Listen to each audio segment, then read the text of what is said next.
네, 여러분 안녕하십니까. 굿모닝 에잇의 정성일입니다. 여당과 정부를 중심으로 플랫폼 기업에 대한 전방위적인 압박이 시작됐습니다. 이로 인해 네이버와 카카오가 이틀간 큰 폭의 하락세를 보였는데요. 지금 업계에서는 이런 거대 기업뿐만이 아니라 스타트업들도 불통이 뛸까 봐 불안해하고 있다고 합니다. 지난해 소카의 렌터카 기반 차량 호출 서비스인 타다 베이직이 문을 닫은 것과 비슷한 사례가 재현될 수 있다는 분석도 나오고 있습니다. 영세한 스타트업조차 플랫폼 사업을 한다는 이유만으로 시장 지배적인 갑이라고 규정할 경우 자칫 IT 산업에 싹조차 틀 수 없는 환경이 만들어질 수 있다는 우려의 목소리가 나오고 있습니다. 다음은 주요 뉴스 보시겠습니다. 정치권발 플랫폼 사업자 규제 움직임에 카카오와 네이버가 시퍼렇게 질렸습니다. 어제와 그제 이틀간 증발한 시가총액만 무려 19조 원에 육박했습니다. 그런데 여러분, 이런 상황 어디서 본 듯한 기억이 없으신가요? 바로 중국의 빅테크 규제 여파로 알리바바와 바이두 등이 급락세를 보인 것과 비슷한 흐름입니다. 증권가에서는 규제 우려가 과도하다는 평가를 내리고 있지만 시장에서 외국인과 기관은 이틀 연속 매도 공세를 이어갔습니다. 미래에셋증권은 중국 빅테크 기업이 당국 규제 이슈로 급락한 경험이 있어서 더욱 민감하게 반응한 것 같다며 주가도 조정 없이 최고가 부근에 있었기 때문에 차익 실현 욕구도 컸다고 분석했습니다. NH투자증권은 플랫폼 산업 규제는 새로운 이슈가 아니고 꾸준히 제기돼 왔었다며 구체적인 규제안이 나오지 않은 만큼 지금과 같은 주가 하락은 과도하다고 주장했습니다.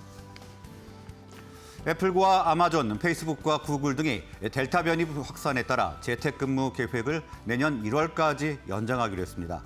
재택근무 확산이 미국 고용시장의 구조도 바꾸고 있는 것으로 보이는데요. 이런 변화로 수혜를 볼 만한 산업에서 투자 기회를 찾아야 한다는 분석이 나오고 있습니다. 시장에서는 재택근무 테마가 코로나19 기간에만 그치는 것이 아니고 장기적인 테마가 될 것으로 보고 있습니다. 기업들이 늘어나는 재택근무 수요에 발맞춰서 일하는 방식의 변화를 추진하고 있기 때문입니다. NH투자증권은 기업들은 코로나19로 줄어든 출장 비용을 가상회의 및 재택근무 시스템 도입에 투자할 것이라면서 원격 가상회의, 키오스크, AI, 보안 등에 대한 투자가 지속될 전망이라고 설명했습니다. 또한 재택근무가 거대한 트렌드로 자리를 잡으며 기업들은 로봇 및 산업 자동화 관련 장비에 투자할 가능성이 높다고 전망했습니다. 증권신고서 정정력으로 한 차례 기업 공개 일정을 미뤘던 카카오페이가 수요 예측을 앞두고 또다시 풍랑에 휩싸이고 있습니다. 금융당국이 소비자 보호를 내세우며 카카오페이의 핵심 중 하나인 맞춤형 중개 서비스에 문제를 제기했기 때문입니다. 금융투자업계에 따르면 금융위원회는 카카오페이 등 온라인 금융 플랫폼 관계자들을 불러서 금융 상품을 비교 추천하는 금융 서비스를 제공하기 위해서는 금융당국의 인허가를 받아야 한다는 원칙을 강조했습니다. 이제까지 카카오페이는 자회사인 카카오페이 증권과 KP 보험 서비스를 통해 라이센스를 획득하고 금융 투자 상품을 판매해 왔습니다. 실제 작년 카카오페이의 매출 중 22.7%, 올해 상반기 매출 중 32%가 금융 상품 관련 매출이었습니다. 하지만 금융당국은 카카오페이의 이 같은 행위가 광고가 아닌 중개라고 판단하고 중개 행위를 하려면 인허가를 받아야 한다고 지적했습니다. 자, 이 상태라면 카카오페이는 매출의 30% 수준인 금융투자 중개를 하지 못하는 채로 상장을 해야 합니다. 애플이 전기 자동차인 애플카를 직접 개발하는 방안을 추진합니다. 애플은 그동안 자체 자동차 연구소를 설립해서 개발을 추진해 왔지만 한계에 부딪히며 BMW, 현대기아차, 닛산 등의 물밑 접촉을 해왔습니다. 하지만 자동차 업체들이 한 발 물러서면서 속도가 나지 않자 다시 직접 개발로 선회한 것으로 보입니다. 애플의 정통한 현지 소식통에 따르면 애플은 사실상 멈춰섰던 자동차 개발을 위한 연구소를 복원하는 동시에 글로벌 자동차 부품 업체들을 상대로 견적 요청서인 RFQ를 발송했습니다. 자, 이 견적 요청서는 사전 정보 요청서와 제안 요청서 이후에 발송하는 서류로 조만간 최종 부품 업체를 선정하겠다는 메시지라고 합니다. 해당 관계자는 애플은 한동안 자율주행 관련 기술에만 초점을 맞추고 연구를 했으면서 이번에 다시 하드웨어 연구소를 부활하는 것은 애플이 소프트웨어뿐 아니라 하드웨어까지 직접 개발을 주도하겠다는 뜻이라고 설명했습니다. 올 들어 애플은 자동차 업계의 고위급 인력을 잇따라 스카우트하면서 주목을 끈 바 있습니다. 중국 관영 언론이 이번에는 게임 회사들이 폭리를 취한다고 비판하는 등 게임 업계에 대한 여론몰이를 지속하고 있습니다. 중국 관영통신 중국 신문망은 게임 업체의 매출이 총이익률이 대부분 50%를 초과한다는 점을 지적하고 이는 폭리라고 비난했습니다. 그리고 2분기 네디지의 온라인 게임 매출 총이익률이 66.1%에 달한다고 지적했습니다. 이런 가운데 중국 당국이 미성년자 게임 규제 이행을 강조하기 위해서 팀센트와 네디지 등 주요 게임 업체를 다시 면담했다는 사실이 알려지면서 어제 홍콩 증시가 급락했습니다. 물론 텐센트와 네디지의 주가 역시 큰 폭으로 떨어졌습니다. 지금까지 시장에 영향을 미칠 만한 주요 뉴스 알아봤습니다. 관련 소식은 다시 들어오는 대로 업데이트 해드리겠습니다. 자, 이번에는 오늘의 투자 전략 알아보도록 하겠습니다. 유안타증권의 박우영 차장 연결되어 있습니다. 박우영 차장 나와 계십니까?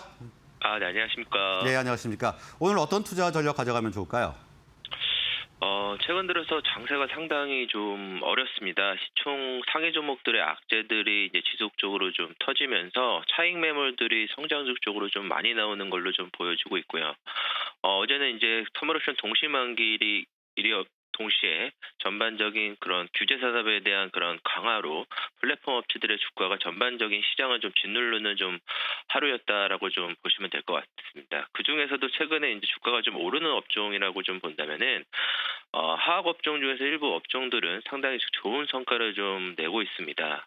전체적으로 구조조정에 대한 영향, 그 다음에 일부 정제 마진에 대한 그런 확대, 그 다음에 운임비 상승으로 인한 아시아 지역에 대한 화학업체들의 그런 선전 등을 저희가 좀 볼 수 있을 걸로 좀 보여주고 있는데, 이런 사람들은 이제 1분기, 2분기에 이제 피크아웃이 아니냐라고 좀 보여줬던 것에서 이제 다시 한번 하반기, 이제 내년도까지 성장세가 좀 지속될 거라고 하는 그런 투심들이 좀 가득 좀 더욱더 좀 빠르게 좀 증가하고 있는 걸로 좀 보여주고 있습니다. 그 중에서 이제 두 가지 종목으로 좀 말씀을 드리겠습니다. 이제 첫 번째 종목은 이제 국도화학입니다. 국도화학은 글로벌 이제 세계 2위인 에폭시 이제 업체인데 MS를 약 20%를 좀 차지를 하고 있고요. 매출부 중에 이제 대부분이 에폭시로 좀 형성이 되고 있습니다. 에폭시라고 한다면은 전통적으로 이제 조선이나 건설용에 있는 재료로서 이제 활용을 할 수가 있는데, 최근 들어서는 이제 풍력, 블레이드형 매출들이 좀 빠르게 좀 증가하고 있다라고 좀 보여주고 있습니다. 에폭시 가격이 이제 작년 대비해가지고 올해가 이제 상당히 한 2배 정도 이제 가격들이 좀 올라간 걸로 좀 보여주고 있습니다. 첫 번째로는 경쟁사의 이제 가동 차질이 될 수가 있을 것 같고요. 두 번째로는 건설, 조선, 풍력 같은 그런 수요에 대한 개선 덕분에 마진에 대한 그런 판가에 대한 상승이 하반기에도 좀 늘어날 수 있겠다라고 좀 보시면 될 것 같습니다.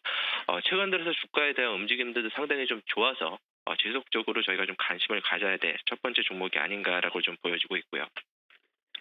예, 두 번째 종목은 롯데정밀화학입니다. 롯데정밀 같은 경우에는 석탄 가격 상승에 대한 이제 수요 업종으로 좀 분류가 되고 있는데, 중국의 이제 그 석탄 가격이 최근 들어서 초강세를 좀 보여주고 있는 원인으로는 전력 수요는 이제 꾸준히 증가하는 반면에 중국의 정부에 대한 환경 규제 강화에 따른 그런 석탄 생산이 좀 감소하다 보니까 이제 석탄 가격이 좀 빠르게 좀 증가하고 있고요. 그다음 미중 간의 그냥 무역 분쟁 뿐만이 아니라 이제 호주와 중국 간의 갈등 격화로 이제 호주산에 대한 그런 석탄 수입 감소도 석탄 가격의 좀 상승으로 좀 보여줄 수 있을 걸로 좀 보이고 있고, 최근에 이제 운임비들이 좀 빠르게 좀 증가하면서 이제 해외에 대한 그런 원자재 가격들의 자유로운 좀 이동이 제한된 것들도 원자재 가격 상승으로 좀 전이가 되고 있습니다. 그렇기 때문에 석탄 가격이 좀 상승을 하면은 석탄을 주요 원료로 하는 메탄올을 주요 원료로 하는 설비들의 이제 원가 경쟁력이 좀 훼손될 우려가 있어서 이런 공급 감소들이 이런 것을 이제 기반으로 하는 업체들에 대한 수혜를 좀 볼 수 있을 걸로 좀 보여주고 있는데, 그 업체가 이제 롯데정밀화학이 직접적인 좀 수혜를 좀 볼 수 있겠다라고 좀 보시면 될 것 같습니다. 네, 오늘 말씀 고맙습니다. 네, 감사합니다. 네, 지금까지 유한타증권 박우경 차장이었습니다. 좀 조정 장세에서도 호황을 보이고 있는 화학 업종을 분석해 주셨고요. 관심 종목으로는 국도화학과 롯데 정밀화학을 꼽았습니다. 자, 다음은 주요 경제 일정 살펴보시고 오시겠습니다.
네, 이번에는 전일 특징주와 투자별 매매 동향 알아보도록 하겠습니다. 어제는 코스피와 코스닥 양시장에서 기관과 외국인의 물량을 개인이 소화하는 그런 모습을 보였었는데요. 더 자세한 내용을 시황센터 연결해 알아보겠습니다. 강민정 캐스터. 네, 강민정입니다. 어제 수급 동향 함께 체크해 보도록 하겠습니다. 자, 먼저 외국인의 매수 상위 종목입니다. 1위는 삼성전자였고요. 2위는 기아였습니다. 기아가 이 가운데 가장 눈에 띄었는데요. 최근 외국인 수급이 상당히 좋습니다. 15거래일 연속으로 매일같이 담고 있기 때문인데요. 기아 어제 1.6%가량 떨어지는 가운데서도 외국인들이 570억가량을 매수했습니다. 이 반도체 수급난이 점점 심화되면서 국내외 공장에서는 조업이 중단되고 있는데요.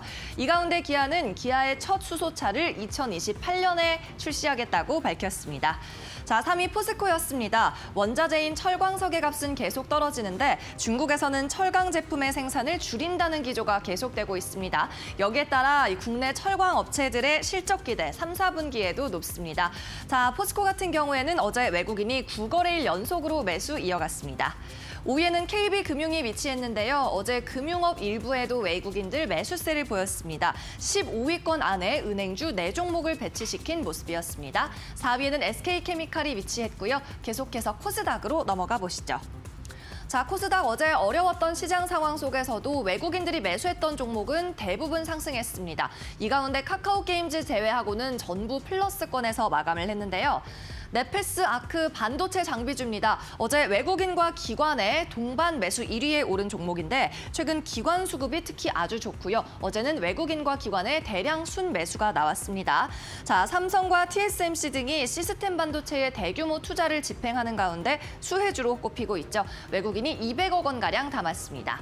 카카오게임즈가 2위였고요. 3위가 PNT였습니다. 자, 4위와 5위 HLB와 HLB생명과학에도 외국인과 기관의 양매수가 이틀째 유입됐습니다. 이어서 매도 상위 종목도 확인해 보시죠. 자, 1위는 카카오였고요. 4위 보시면 네이버가 위치했습니다. 어제에 이어서 외국인들의 이 IT 대표주들에 대한 매도가 크게 이어졌는데요. 전날 있었던 이 IT 공용 기업들에 대한 정부의 독점 규제 움직임이 이날까지 영향을 미쳤습니다. 자, 카카오 1,700억 원대 매도 이어가면서 7%의 추가 하락이 이어졌고요. 네이버는 그래도 물량이 조금 줄었습니다. 외국인들 580억 원 매도하면서 어제 2%대 추가 하락 이어갔습니다. 2위는 카카오뱅크였습니다. 외국인들이 5거래일째 매도를 이어가고 있고요. 매도 금액도 큽니다. 어제 1,500억 원대 순매도 우위 보였습니다. 3위 크래프톤, 5위에는 반도체주 SK하이닉스가 이름 올렸습니다. 이어서 코스닥입니다. 에코프로비엠 외국인과 기관이 어제 동반 매도 1위 시킨 종목입니다. 대규모 계약 체결 소식이 나오면서 급등을 했는데요. SK이노베이션의 10조 원 규모의 판매 계약을 체결했습니다. 여기에 따라서 올해뿐 아니라 2026년까지도 실적 전망이 증가를 했습니다. 또 증권사 목표 주가는 에코프로비엠 50만 원 선까지도 등장을 하고 있습니다. 2위는 네이처셀이었습니다. 3위는 LX세미콘, 그 아래로 셀트리온 헬스케어와 덕산 네오룩스가 이름 올렸습니다. 이어서 기관들의 매매 동향도 살펴볼까요? 코스피에서 가장 많이 매수한 종목 금융주인 카카오뱅크였습니다. 기관들 이틀째 매수하고 있는데요. 어제는 빠지는 장에서도 매수 금액도 크게 뛰었습니다. 카뱅 어제 1,500억 원대 순매수 규모를 보였는데 반대로 외국인은 5거래일 내내 순매도를 보이면서 시세 하락을 주도하고 있습니다. 또 연기금 같은 경우에는 지난번 우정사업본부의 블록딜 소식이 있었던 날을 제외하면 계속해서 매수 우위를 보이고 있습니다. 자, 크래프톤도 마찬가지입니다. 1,400억 원 이상 기관이 매수했고요. 이 가운데도 연기금은 5일째 연일 매수하고 있습니다. SK바이오사이언스, 크래프톤과 함께 K뉴딜 지수에 새로 편입이 됩니다. 3%가량 증가, 상승했고요. 현대모비스와 명신산업까지 담았습니다. 다음으로 코스닥으로 넘어가 보도록 하겠습니다. 네페스아크와 LNF 1, 2위에 위치했고 E&D 3위입니다. 2차 전지 관련주인데 어제 기관 매수가 대폭 늘었습니다. 이 전날에 매수했던 양에 비해서 20배 가까이 매수량이 증가했고요. 거래량을 동반한 12%대 상승이 나왔습니다. 자, 4위는 젠백스였습니다. 대만 TSMC의 양산 설비 필터를 납품하게 됐습니다. 3%대 강세로 어제 마감했고요. 5위 덕산 네오룩스가 이름 올렸습니다. 그럼 마지막으로 기관의 매도 상위 탑5 종목도 확인해 보시죠. 1위 삼성전자, 기관 투자자들 어제 2,500억 원 넘게 팔았습니다. 여기에 주가가 75,300원까지 다시 떨어지는 모습이었고요. 이 삼성전자는 주가가 상당히 저평가됐다는 분석이 특히 외국계 증권사를 중심으로 계속 나오고 있는데요. 그래도 시세는 힘을 주지 못하고 있습니다. 특히 연기금이 3일 내내 삼성전자 팔고 있습니다. 2위 카카오, 네이버 3위, 기아는 4위에 이름 올렸고요. 삼성 SDI가 5위였습니다. 어제는 배터리 3사, 이 LG와 SK 그리고 삼성까지 기관들이 일제히 매도하는 모습이었는데요. 여기에 좀 하루 동안 시세도 주춤하는 모습이었습니다. 가장 많이 판 건 삼성 SDI, 기관이 이틀째 매도 이어갑니다. 이어서 코스닥 보시죠. 에코프로비엠 외국인과 함께 매도 1위였는데요. 기관 매도가 조금 더 거셌습니다. 어제 607억 원대 매도를 하면서 전날에 20배 가까운 물량이 출회됐습니다.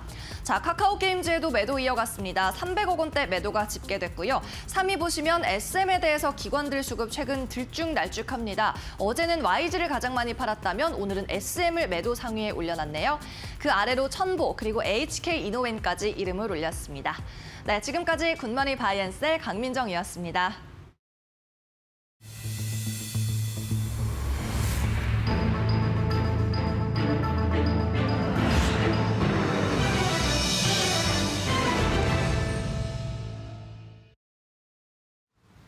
네, 카카오와 네이버 주가가 급락하면서 지금 주주들 사이에서는 격앙된 반응이 쏟아지고 있다고 합니다. 오늘 주가의 흐름 잘 살펴봐야 될 것 같습니다. 네, 다음은 오늘 전문가들 어떤 종목 공략하는지 알아보겠습니다. 메리츠증권 강남금융센터 황혜수 차장 연결돼 있습니다. 나와 계십니까? 네, 안녕하세요. 네, 안녕하십니까. 오늘 어떤 공략도 준비하셨습니까?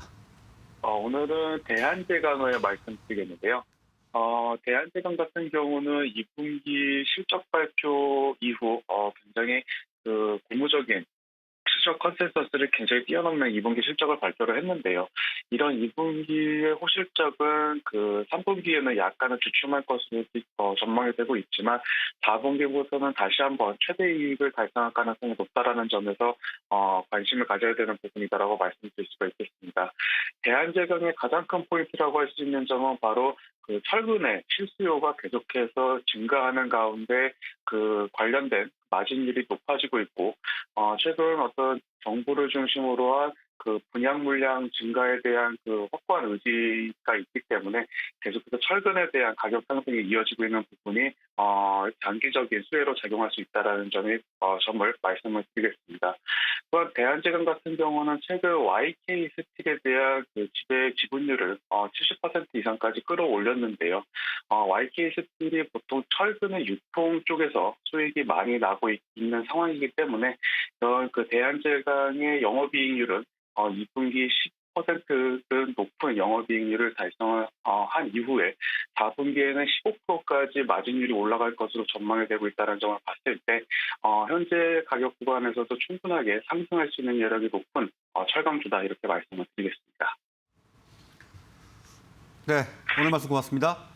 감사합니다. 네, 지금까지 메리츠증권 황혜수 차장이었습니다. 4분기 최대 이익 실현이 예상되는 대한제강을 공략주로 가져오셨고요. 목표가는 3만 원, 손절가 2만 1,000원 제시하셨습니다. 다음은 신 소장의 시그널이 이어지겠습니다. 먼저 오늘 주제 화면으로 보시겠습니다.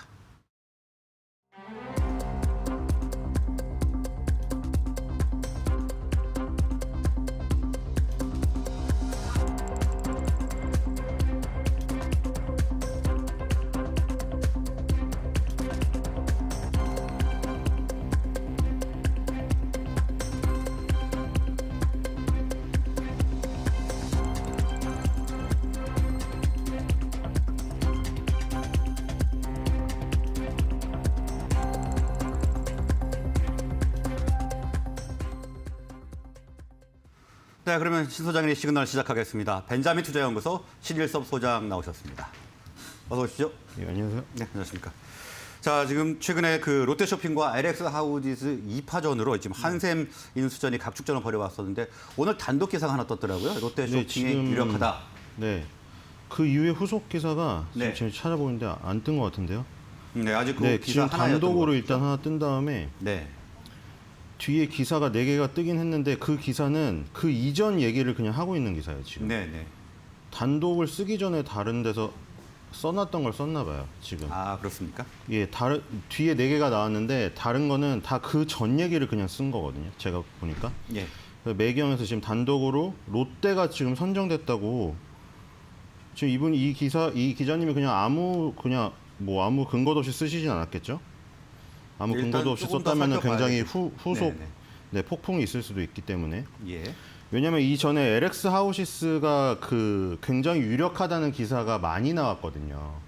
왜냐하면 LX 하우시스 자체가 원래 지금 그 LG 하우시스에서 LX 그룹으로 바뀌어서 LX 하우시스가 됐잖아요. 근데 네. 같이 이제 리모델링 사업 쪽을 같이 다루고 창호도 하고 이렇기 때문에 연관성이 깊어서 이쪽이 유리하다고 소식이 나왔었거든요.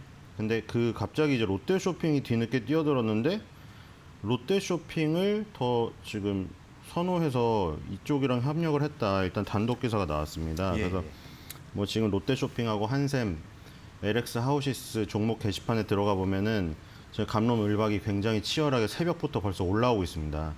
과연 지금 주가가 어떻게 될 것인가. 그래서 일단 한샘의 몸값은 시장에서 확인이 되었다. 그것까지는 팩트인 것 같습니다. 네. 자, 그리고 보통 제가 알기로는 업계 1위 업체가 좀 매물로 나온다거나 아니면 지분을 양도하거나 이런 경우가 없는 것으로 알고 있는데 이 한샘은 뭐 어떤 이유에서 이런 일이 생긴 건가요? 네, 일단은 내용을 보면은 7월 달에 한샘이 IMMP라는 사모펀드 회사랑 양해각서를 체결했어요. 예. 이 당시 내용이 최대주주 조창걸 명예회장 그리고 특수관계인 7인의 지분 및 경영권을 양도한다. 그래서 이제 IMMP가 이제 그 한샘 경영권을 인수를 하는데 엄청난 돈이 들어가기 때문에 여기서 전략적 투자자 및 재무적 투자자를 모집을 해서 같이 나가게 돼요. 아, 네. 우리가 바로 그 전 상황에서 아실 수가 있는데 테일러 메이드라는 세계 3대 골프 용품 업체, 골프 예. 용품 업체를 처음에 더 네이처 홀딩스라는 회사랑 손을 잡았다는 소식에 더 네이처 홀딩스가 거의 상한가를 간 것으로 알고 있거든요. 네. 근데 더 네이처 홀딩스는 NFL을 하고 그다음에 그 방송국 그 옷을 하나 하죠. 그래서 FNF랑 모델이 똑같다. FNF이 디스커버리로 올라갔다가 그다음에 MLB라는 4대 그 메이저 스포츠를 땡겨왔잖아요. 근데 얘네도 지금 똑같다. 그래서 미니 FNF로 불렸는데 이 작은 기업을 택했네. 그래서 굉장히 그 각광을 받았는데 갑자기 느닷없이 FNF로 전략적 투자자를 바꿨어요. 네.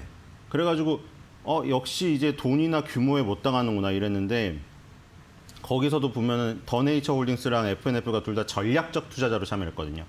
그러니까 전략적 투자자로 참여를 하는 것이 지금 LX 하우시스나 한샘도 지금 똑같은 상황이에요.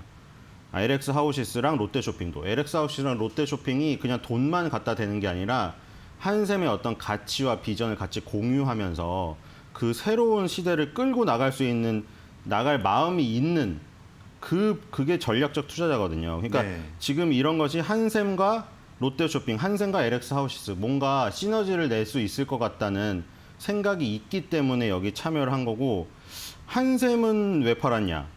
한샘은 왜 팔았을까요? 지금 그거에 대한 의문이 지금 다들 나오고 있는데 뭐 가장 큰 건 그겁니다. 한샘은 후계 구도가 없다. 그러니까 뭐 지금 이건희 회장님이 돌아가시고 이재용 부회장한테 경영권 승계를 하거나 아니면 LG에서 구씨 가문 아니면 현대에서 정씨 가문 이렇게 후계 구도가 있잖아요. 네. 근데 지금 여기는 후계 구도가 없는 상황에서 사모펀드라던가 전략적 투자자에게 더 잘 운영할 수 있는 사람에게 넘겨서 운영을 할 수 있게 하기 위해서 넘겼다. 뭐 이런 얘기가 있습니다. 그래서 한샘도 지금 잘 나가고 있었는데 요즘에 조금 침체가 되었죠. 그래서 새로운 어떤 어떤 주인을 만나서 새로운 도약을 하기 위해서 최대치로 몸값을 받을 수 있을 때 지금 파는 것으로 알고 있고요. LX 하우시스는 IMMP에다가 3천억 원을 출자하기로 했었고 네. 롯데쇼핑은 2,995억 원을 출자하기로 했었거든요. 그러니까 5억 원이 싼데 롯데쇼핑을 선택했다. 이 얘기도 지금 나오고 있어요. 5억 원을 왜 싸게 불렀는데 얘를 선택했을까? 그래서 뭐 되게 안 좋은 얘기도 많이 있더라고요. 왜냐면 롯데그룹에 대한 항상 적극적이지 않았던 부분들. 바로 전에 또 신세계는 옥션하고 지마켓을 가진 회사를 인수했잖아요. 이베이를 인수했는데 롯데는 거기에 적극적으로 참여를 안 했다. 왜 유통회사로서의 그 넓혀가는 발판에 도움이 될 것에서 왜 이렇게 적극적이지 않느냐. 뭐 야구장 얘기도 제가 자꾸 우스갯소리로 하지만 정용신 부회장이 동빈이 형은 우리 못 따라온다 그 얘기를 한 이유가 그거 아니겠어요? 적극성이나 이런 것이 모자른다는 거, 네. 배팅이 모자라다는 거. 그래서 어쨌든 한샘은 지금 지분 약 30%에다가 경영권 프리미엄을 더해가지고 1조 3천억 원에서 1조 5천억 원을 지금 시장에서 받을 수가 있다. 지금 네. 굉장히 높은 가격으로 지금 평가가 되고 있는 거거든요. 그래서 어쨌든 롯데쇼핑이 한샘의 인수의 전략적 투자자로 낙점이 되었으니 롯데쇼핑과의 시너지를 이제 우리가 따져봐야 될 상황이 온 것 같습니다. 네. 자, 그러면 방금 전에 얘기하셨던 부분 중에 전략적 투자자와 재무적 투자자, 사실 좀 그 구분이 좀 애매모호한 것 같아요. 좀 설명을 좀 해주시죠. 네, 아까 잠깐 말씀드렸는데 테일러메이드를 인수할 때 네. 테일러메이드도 사모펀드가 끼었어요. 근데 사모펀드는 목적이 그거잖아요. 사모펀드는 싸게 사서 그러니까 우리 먹튀라고 불리는 그 예전에 그 IMF 때 론스타 아시죠? 론스타. 네. 론스타가 싸게 헐값에 그 IMF에 나온 매물을 샀다가 혹 팔고 나가버리잖아요. 그랬죠. 그 론스타는 그 인수한 회사의 어떤 미래 비전이나 그런 거에 관심이 없어요. 가치에. 그냥 무조건 그냥 싸게 사서 장사치예요. 한마디로 말해서. 예, 예. 근데 어쨌든 사모펀드라고 하더라도 자금이 많이 들기 때문에 그러면 그 어떤 그 가치나 비전을 보고 참여할 전략적 투자자가 필요한 거고 그냥 단순히 돈을 댈 재무적 투자자가 필요한 거죠. 테일러메이드 인수에 참여했던 더 네이처 홀딩스나 FNF도 그 가치를 실현할 수 있는 의류기업이고 의류기업인데 조금 더 골프복 요즘 잘 되니까 골프 쪽으로 넓히고 싶은 야망이 있었던 네. 예, 그 기업들이 전략적 투자자로 참여를 한 거고 그거의 최종 선택은 FNF가 되었었고요. 테일러메이드의 경우에 지금 한샘의 경우에도 마찬가지예요. 전략적 투자자는 기존 사업과의 시너지나 새로운 시장 개척, 시장 점유율 확대 이런 목적을 가지고 자금 실탄도 있어야 되지만 이런 목적을 가진 돈이 들어오는 거고 재무적 투자는 그냥 단순하게 시세 차익 목적으로 싸게 사서 비싸게 파는 것을 목적으로 하는 투자자죠. 지금 롯데쇼핑과 LX 하우시스는 둘 다 전략적 투자자예요. 근데 그 전략적 투자자 2명을 두고 LX 하우시스를 제치고 롯데쇼핑을 지금 사모펀드가 선택했어요. 뭐 자세한 어떤 세밀한 인수의 배경이나 이유는 그 사모펀드의 관계자만이 알고 있겠죠.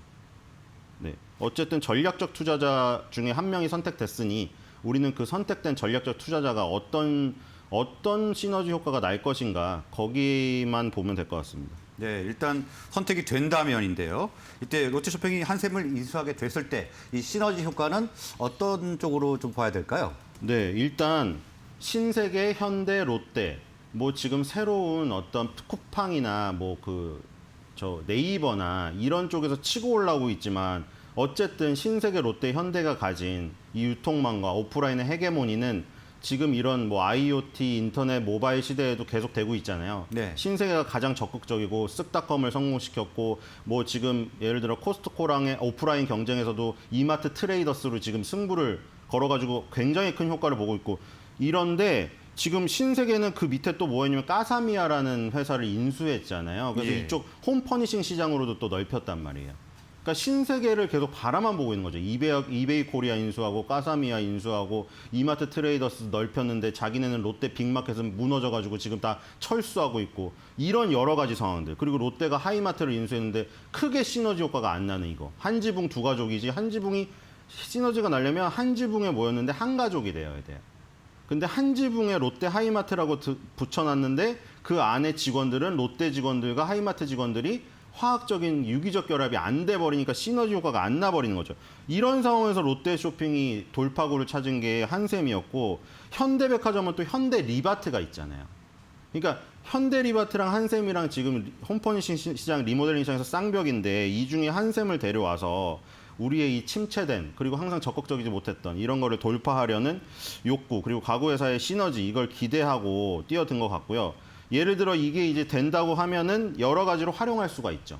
롯데백화점, 롯데마트 좋은 오프라인 거점들이 많이 있잖아요. 거기다 한샘의 전문관을 들이는 거죠. 한샘 리빙관을 다 네. 까는 거죠. 우리 쇼핑몰 큰데 가보면 용산 아이파크몰이나 이런데 한샘, 현대리바트, NX 전문관이 다 입점해 있잖아요. 거기서 인테리어 상담도 하고 이러잖아요. 롯데는 롯데그룹 계열사의 오프라인 매장이 많으니까 롯데 프리미엄 아울렛이라든가 많잖아요.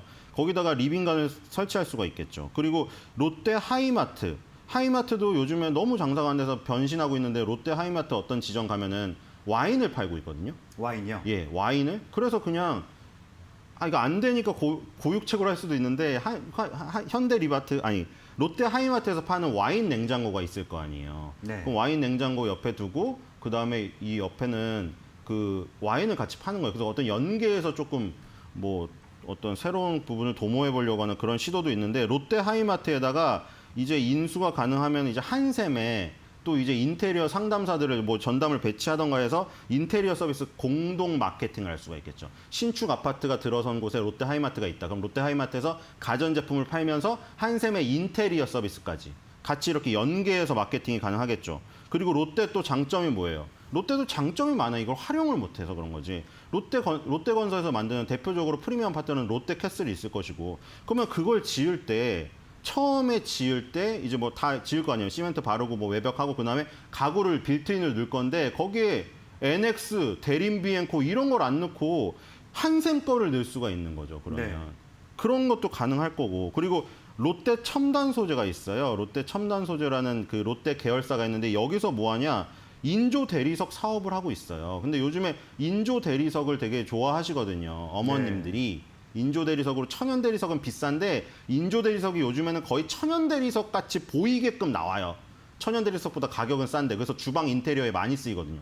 그러면 한샘의 강점이 뭐예요? 또 한샘은 주방 인테리어에서 시작해서 올 인테리어로 간 회사잖아요. 그러니까 예. 결국 인조 대리석을 롯데 첨단 소재 거를 쓰면서 근데 한샘 인테리어가 리모델링이 들어가면서 거기 걸 쓰는 거죠. 그러니까 롯데 계열사들을 활용해서 요 지금 한샘과의 시너지 날 것이 되게 요소가 많이 있어요. 그러니까 요런 거를 살릴 수만 있다면 지금 침체된 롯데쇼핑의 어떤 새로운 그게 되죠. 동인이 될 수가 있죠, 지금. 예. 그리고 LX 하우스 같은 경우는 몇 년 전에 한샘 인수를 좀 거부했던 상황이 있었던 걸로 제가 기억을 하는데요. 네네. 다시 지금 인수전에 뛰어들었고 만약에 이 LX 하우스가 한샘을 인수한다면 시너지 효과는 어떤 거를 기대할 수가 있습니까? LX 하우시스가 더 좋을 수도 있었죠. LG 하우시스 전에는 창호의 어떤 최강자였고, 네. 그렇죠? 우리 창문의 최강자였고, 근데 LG 하우시스도 그 욕심이 있어서 지인 인테리어라고 삼성전자 디지털 프라자나 이런 데 지인 인테리어가 쇼빈숍으로 입점을 했어요. 결국 한샘이나 현대리바트처럼 크고 싶었죠. 창호만 하다가. 네. 근데 만약에 한샘이나 현대리바트처럼 크고 싶었는데 아예 그냥 한샘을 인수해서 같이 나간다. 이러면 한 방에 해결돼 버린 거거든요. 인테리어 1위 업계인 한샘을 먹어버리면. 근데 그때 문제는 뭐였냐면 혼자 다 돈을 부담해야 됐기 때문에 물러선 거였죠. 아, 네. 그때는. 그래서 지금 LX 하우시스가 기회를 갖고 싶었는데 한샘이 지금 최고로 몸값을 받을 수 있을 만큼 베팅을 하고 있는 상황이라 너무 부담스러운 거죠. 그런데 딱 이게 IMMP라는 사모펀드가 인수를 하는데 전략적 투자자로 참여하실 분들을 모집합니다. 모집 공고를 낸 거예요. 그래서 이거 너무 좋은 기회 아니야? IMMP가 돈을 많이 대고 우리는 전략적 투자자로 참여만 하면 되니까 단독 인수 때보단 부담이 적겠지. 네. 이래서 딱 내고 분위기도 거의 자기네 쪽으로 오고 있었는데 느닷없이 갑자기 더 나중에 냈거든요. 롯데쇼핑이. 그 선택의 이유는 모르겠지만 롯데쇼핑한테 어떻게 보면 지금 확정이 된다면 마지막에 어떤 체가기를 당하는 상황이 지금 벌어지게 되는 거죠. 그럼 이제 LX 하우시스는 또 아까 말한 대로 뭐 삼성 디지털 프라자의 협업이라던가 이런 걸 통해서 또 자신만의 지인 인테리어나 이쪽으로 시장을 공고히 해서 또 거기서 살아남아야겠죠. 네, 그러면 LX 하우지스는 좀 억울할 수도 있겠네요.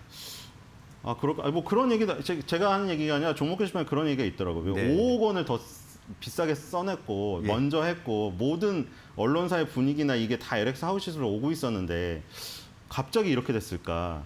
그런 분들도 계시더라고요. 네. 근데 LX 하우시스 주가는 그 전부터 좋았고 롯데쇼핑은 지금 계속 좋지가 않아요.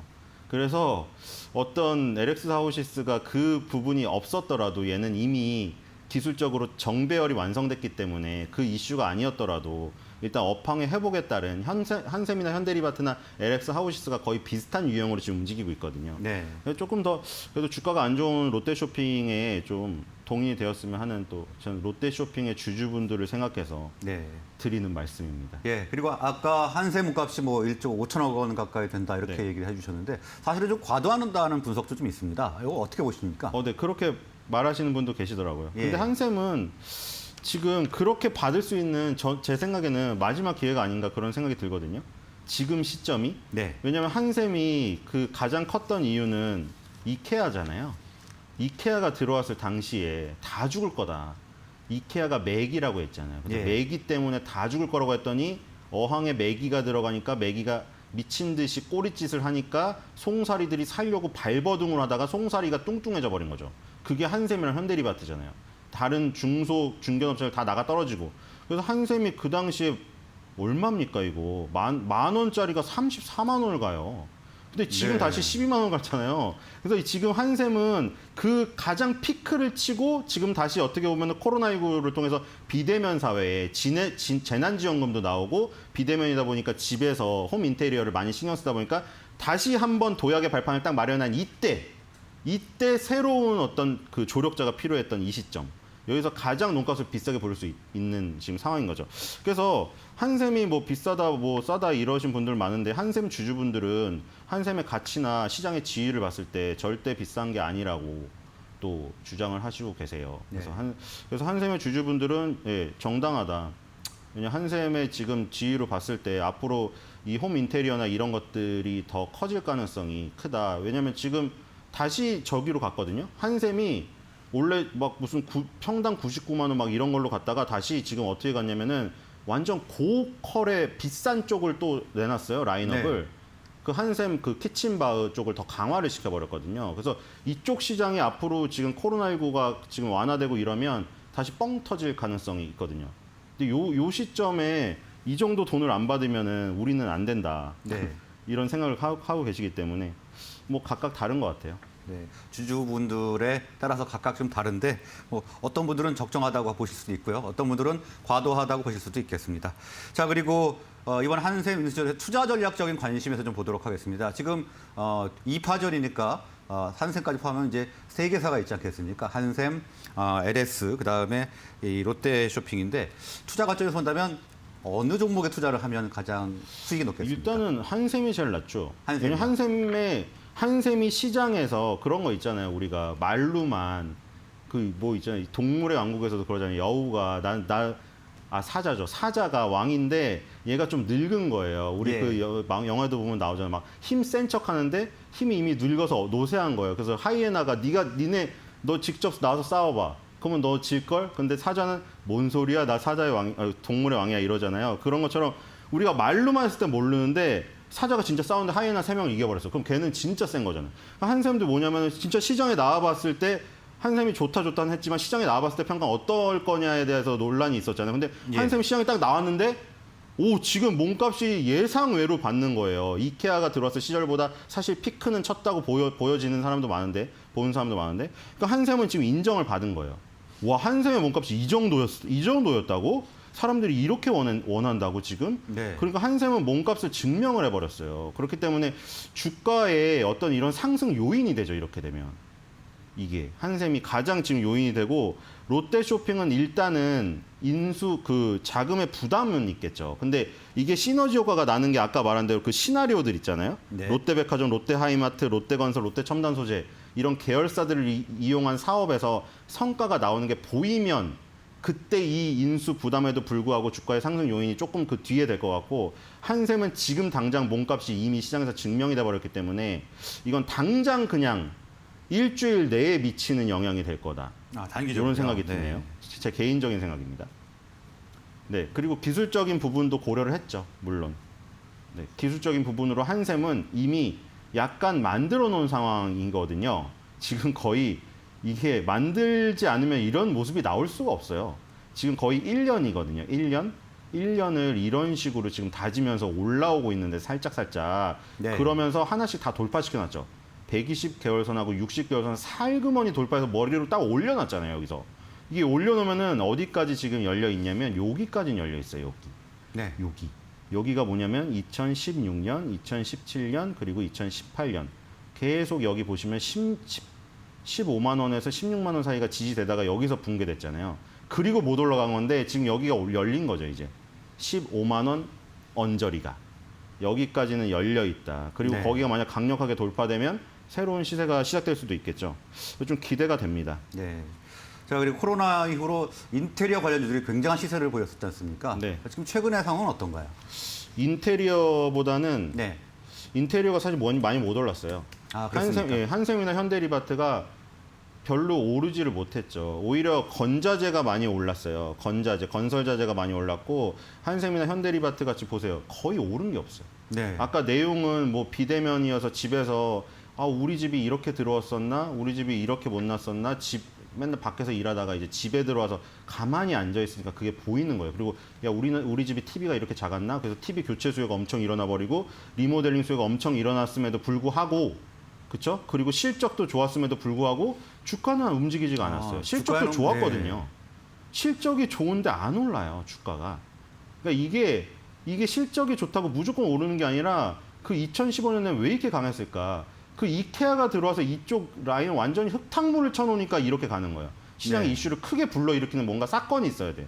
근데 지금 실적이 좋아도 안 올랐는데 한샘이 매물로 나왔다는 그 소식이 약간 이케아가 들어왔을 때 좀 흙탕물 같은 느낌이 저는 들거든요.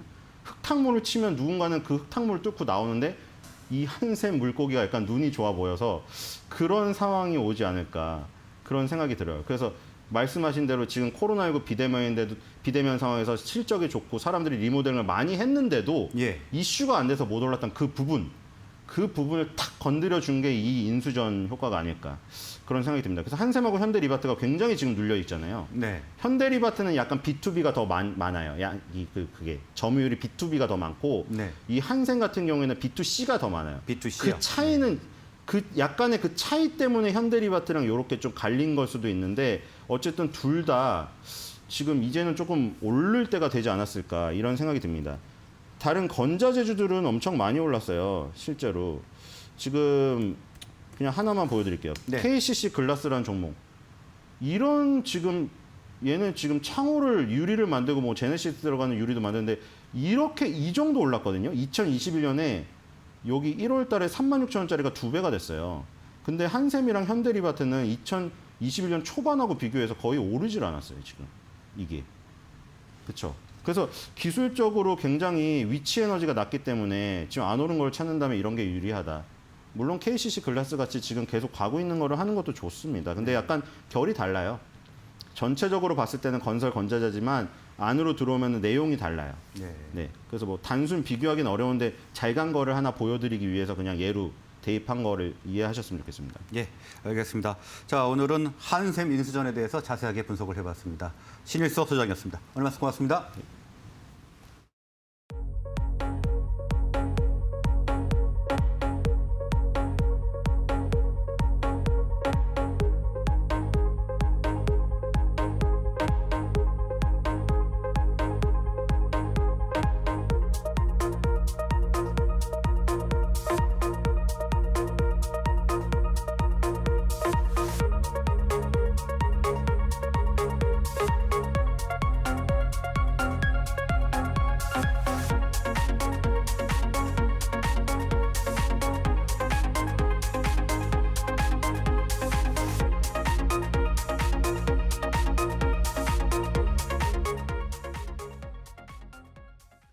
네, 오늘은 전문가들은 장을 어떻게 보고 있는지 알아보도록 하겠습니다. 업앤다운 5인의 투자 전략입니다.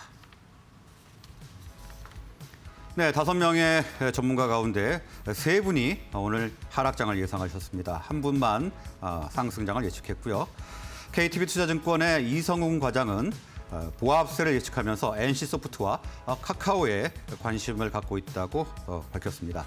그리고 ISIC 김홍현 팀장은 하락장을 예상하면서 하이브를 관심주로 꼽았습니다. 카카오페이 증권의 윤정식 부장은 역시 하락세 예상하면서 철강과 2차 전지 관련주에 관심을 갖고 있습니다. 비전경제연구소의 김태성 소장 하락장을 예상하시고요. 모두투자그룹의 김민재 팀장도 역시 상승세를 예측을 하고 있습니다. 그러면 두 분 화상으로 연결해서 이야기 나눠보도록 하겠습니다. ISIC 김홍현 팀장, KTB 투자증권 이성훈 과장 나와 계십니다. 어서 오십시오. 네, 안녕하십니까? 예, 안녕하십니까? 안녕하십니까? 자, 지금 장이 맥을 못 추고 있는 것 같은데요. 오늘 투자 전략 어떻게 예상하십니까? 먼저 김홍현 팀장께서 말씀해 주시죠. 네, 전일 우리 증시는 양시장 하락을 하면서 마감을 했습니다. 외국인과 기관의 동반 매도세를 크게 보이면서 우리 시장 전체적으로 빠지는 모습을 볼 수가 있었는데요. 이는 미국의 경기 둔화 우려가 지속이 되면서 우리 증시에까지 영향을 끼쳤습니다. 경기 둔화는 여러 사유가 있겠지만 미국의 베이지북에서 경제활동이 둔화했다는 발표랑 지난주에 있었던 고용 지표가 부진한 모습으로 보여줬던 것, 거기에 코로나 델타 바이러스 확산 등 이런 부정적인 재료가 겹치면서 투자자들의 심리가 많이 경계심을 지금 보이고 있는데요. 미국뿐만 아니라 전일 발표된 중국의 8월 생선 물가 지수가 올랐을 뿐더러 전월 대비 시장 예상치를 상회하면서 인플레이션 압력이 커진 점도 투자 심리를 많이 위축시켰습니다. 이런 미국과 중국의 부정적인 이슈들로 전일 우리 시장 수급 또한 상당한 매도세를 보여줬는데요. 외국인과 기관의 동반 매도세를 보여주면서 불안정한 지수를 보여주었는데 특히 카카오, 네이버가 많이 하락하는 모습을 보여줬습니다. 이는 정치권에서 플랫폼 사업자를 규제해야 한다는 의견과 금융당국 규제 강화로 금융상품 판매 서비스가 중단될 수 있다는 우려감에 하락하는 모습을 볼 수가 있었는데요. 전일은 여러 다른 국가 증시들이 각종 부정적인 재료와 옵션 만기일까지 겹치면서 하락하는 모습을 보여주었는데요. 지금처럼 투자자들의 심리가 경계심을 보일 때에는 한두 업종에 집중 투자하기보다는 다양한 포트폴리오를 합리적으로 잘 구축을 해서 태워나가시는 게 중요하지 않나라고 봐야 되겠습니다. 네, 포트폴리오를 좀 합리적으로 짜야 될 필요가 있다 이렇게 얘기를 해주셨고요. 이성훈 과장은 오늘 장 어떻게 보고 계십니까? 네, 어제 내만여의 날 끝났고, 제가 봤을 때 이벤트가 이제 다음 주 경기 지표로 집중이 되는 상황이다라고 볼 수 있겠고요. 관망세가 나타날 가능성이 좀 크죠. 미국 시장 같은 경우에도 어떤 좀 하락으로 마감을 하는 걸 본다고 하더라도, 지금 현재 우리나라 시장 같은 경우 오늘 시장은 약보합세를 보인다고 하더라도 좀 약간의 좀 적극적인 매수를 가는 것보다도 그 전에 어떤 시장에 대해서 좀 많이 떨어져서 낙폭 과대주 그리고 성장주에 대한 관심을 가지는 게 맞지 않을까라고 좀 판단이 좀 되고 있습니다. 문제는 결론은 우리나라 내적인 어떤 모멘텀은 많이 부족한 상태에서 이 외국인들의 이런 수급에 대한 부분에 있어서 시장이 좌우될 가능성이 크다라고 볼 수 있겠는데, 그렇기 때문에 환율 추이 그리고 어떤 각국의 어떤 이 유동성 정책이나 여러 가지 면에서 좀 계속 지켜봐야 되는 게 맞다라고 좀 생각이 되고 있습니다. 긴 호흡으로 좀 시장을 바라보는 관점이 지금은 필요하다라고 좀 판단이 되고 있고요. 적극적인 매수는 보다도 좀 관망하는 자세가 필요하지 않나 이렇게 보입니다. 네, 모멘텀이 부족한 장세 속에서 외국인의 수급을 좀 주의해서 지켜볼 필요가 있다. 이렇게 분석을 해주셨습니다. 다음은 오늘 종목으로 넘어가 보겠습니다. 김영현 팀장께서는 하이브를 관심주로 꼽으셨네요. 네, 제가 이번에 관심 있게 보고 있는 종목은 하이브라는 종목입니다. 여러분들도 다들 잘 아실 만한 종목이죠. 동사는 2020년 10월에 상장을 한 기업입니다. 국내뿐만 아니라 해외에서 또한 영향력 있는 엔터 기업인데요. 이러한 엔터 기업들은 주요 매출처가 음반이나 광고, 공연이 큰 비중을 차지하는데, 동사의 매출을 살펴보시면 국내 다른 엔터 기업들보다 상당히 매출 영업이익이 높습니다. 이는 동사의 소속 아티스트의 영향이 크다고 볼 수가 있는데, 대표적으로 BTS가 있죠. BTS라는 그룹은 세계에서 가장 큰 엔터 시장이라고 불리는 미국에서 올해의 영향력 있는 아티스트로 선정이 되었으며, 미국의 음원 차트인 빌보드 차트에서 또한 국내에서는 최초로 1위를 기록한 그룹입니다.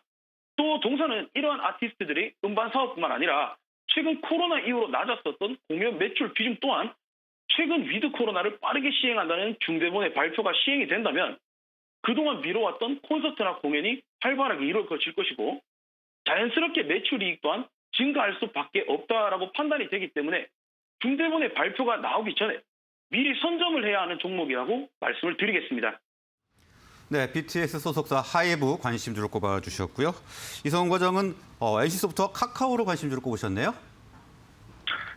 이 두 종목 다 최근에 주가가 가장 많이 하락하고 시장과 관심이 많이 가는 그런 종목이라고 볼 수 있겠는데요.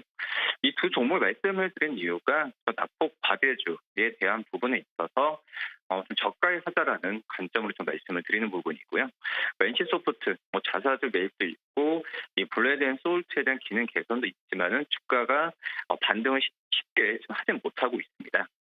하지만은 이 지난주에 어떤 급락에 대한 부분은 일정 부분 좀 방어를 하지 않았나, 또는 급락에 대한 부분은 더 이상 좀 나올 가능성이 좀 적지 않을까라고 좀 판단이 좀 되고 있고요. 좀 강한 반등을 이끈다라는 것보다도 주가가 어떤 반발 매수에 와서 좀 반발 매수에 의한 주가가 단기적 상승을 보였을 때 그런 차익 부분을 좀 노리는 것도 괜찮지 않을까라고 생각이 됩니다. 이 NC소프트 어떤 리니지 W 같은 경우 리니지 W를 조기 출시에 대한 부분도 지금 얘기가 나와주고 있고, 아이온이나 프로젝트 같은 경우에도 지금 출시 부분을 좀 앞당기는 모습을 보였을 때 NC소프트 자체적으로도 주가에 대한 부양 의지가 강력한 것으로 좀 판단이 되고 있고요.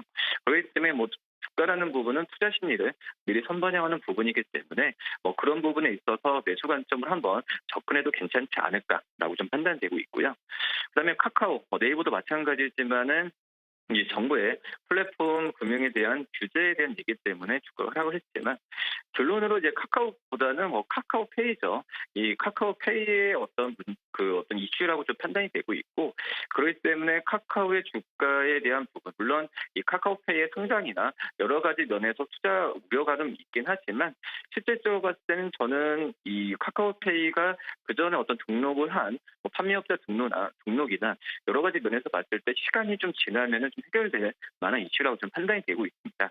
그렇기 때문에 이 카카오에 대한 부분에 있어서도 NC소프트와 마찬가지로 이 과대 낙폭에 의한 저가 매수 관점의 이 반발 매수세를 좀 기대를 하면은 매수를 해도 괜찮지 않을까라고 판단되고 있습니다. 네, 낙폭 과대에 따른 저가 매수 구간을 보고 있다. 이렇게 얘기를 해주셨습니다. 두 분 말씀 오늘 여기까지 듣겠습니다. 감사합니다. 고맙습니다. 감사합니다. 네, 오늘 개장까지 7분 정도 남았습니다. 동시효과 상황 알아보도록 하겠습니다. 최희원 캐스터.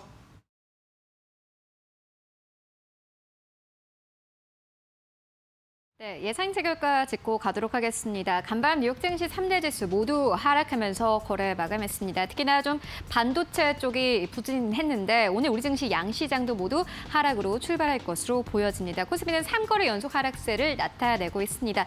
수급도 좋지 않은 상황인데 오늘 코스피 시장은 0.2% 약보합에서 출발할 것으로 보여지네요. 3,108선에서 거래 출발할 것으로 보여집니다. 이번 주 우리 시장 3,200선에서 출발했는데 벌써 거의 100포인트 가깝게 빠진 모습 확인할 수 있습니다. 코스닥 시장도 마찬가지입니다. 오늘 약보합 출발 집계가 되고 있는데요.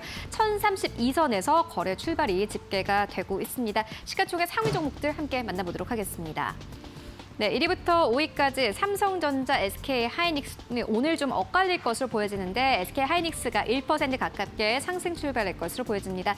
다시 한번 좀 저가 매수가 들어오고 있는 모습인데요. 10만 4천 원대 거래 출발이 집계가 되고 있는 상황이고요. 삼성전자 0.5% 넘게 하락할 것으로 보여집니다. 어제 애플카 측에서 이제 단독으로 이 애플카를 개발을 하겠다라고 발표를 했는데요. 이 관련해서 오늘 시장에서 여러 가지 좀 리포트가 나오고 있습니다.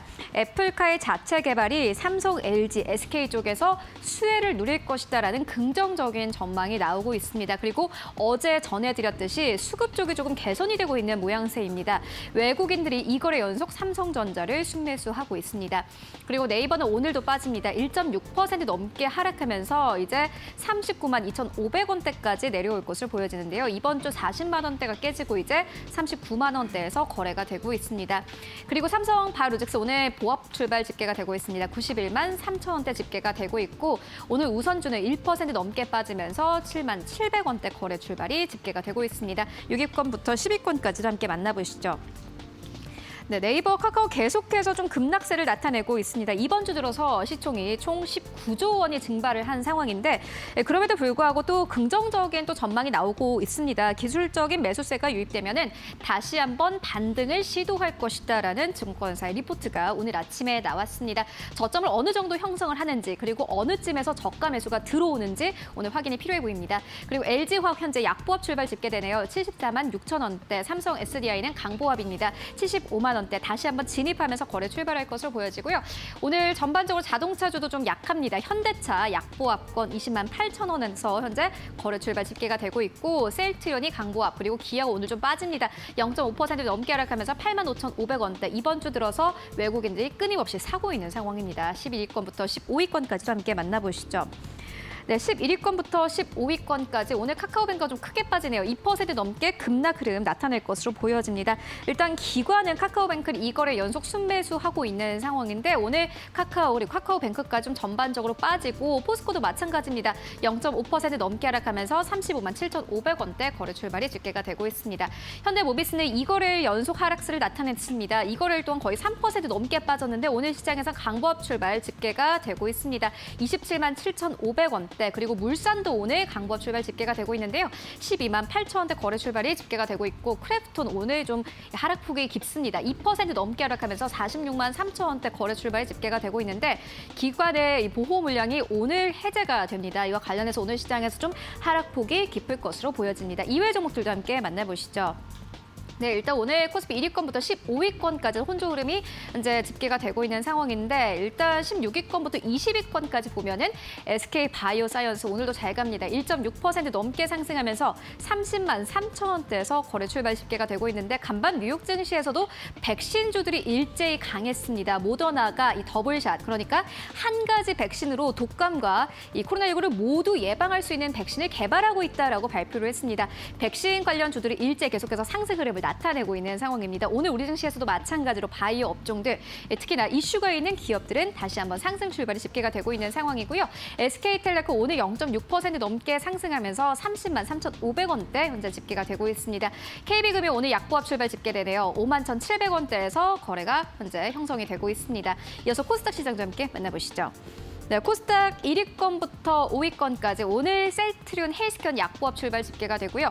최근 코스닥 시장 이 기업을 빼놓고는 이야기할 수 없습니다. 에코프로비엠인데 오늘도 3.5%의 강한 상승이 예상되고 있습니다. 이제 37만 원대까지 올라가면서 오늘 시장 출발할 것으로 보여지는데요. 어제 장중한 때는 40만 원 터치가 나오기도 했습니다. 증권가에서도 마찬가지로 긍정적인 전망을 계속해서 내놓고 있는데 오늘 미래에셋증권에서는 목표 주가를 53만 원으로 이제 120% 올리면서 오늘 전반적으로 증권사들이 목표가를 줄상향하고 있는 상황입니다. 대신증권 측에서는 오늘 목표 시가총액을 10조 원 이상으로 제시를 했습니다. 그리고 에코프로비엠 관련주도 일제히 상승 흐름을 나타내고 있는 상황인데 오늘 시장에서도 어느 정도 시세가 나오는지 함께 확인이 필요해 보이고요. HLB 강보합 출발 집계가 되고 있습니다. 66,000원대 그리고 셀트리온 제약은 보합권 153,500원대 집계되고 있네요. 그리고 펄어비스 오늘 빠집니다. 2% 넘게 하락하면서 82,100원대 출발 집계가 되고 있는데 이 간밤 뉴욕 증시에서도 게임주가 일제히 하락을 했습니다. 중국 정부 측에서 다시 한번 게임 기업들에게 경고를 했다라는 소식이 전해졌습니다. 판호 발급도 모두 다 중단했다라는 소식과 함께 어제 홍콩 증시에서도 텐센트가 무려 8%가 넘게 빠졌었죠. 오늘 우리 증시에서도 관련 종목들의 흐름 잘 체크를 해보시면 좋을 것 같습니다. 6위권부터 10위권까지도 함께 만나보시죠. 네, 6위권부터 10위권까지 어제 LNF도 좀 강했는데 오늘 시장에서는 좀 보합권에서 출발할 것으로 보여집니다. 이제 어느 순간 이 시가총액 7위권까지 진입한 모습 확인할 수 있습니다. 알테오젠 오늘 0.8% 다시 한번 저가 매수 들어오면서 82,000원대까지 올라가면서 거래 출발 집계가 되고 있고요. CJ는 보합권, CJ E&M도 보합 출발이 집계가 되고 있습니다. 예상 체결가 알아봤습니다.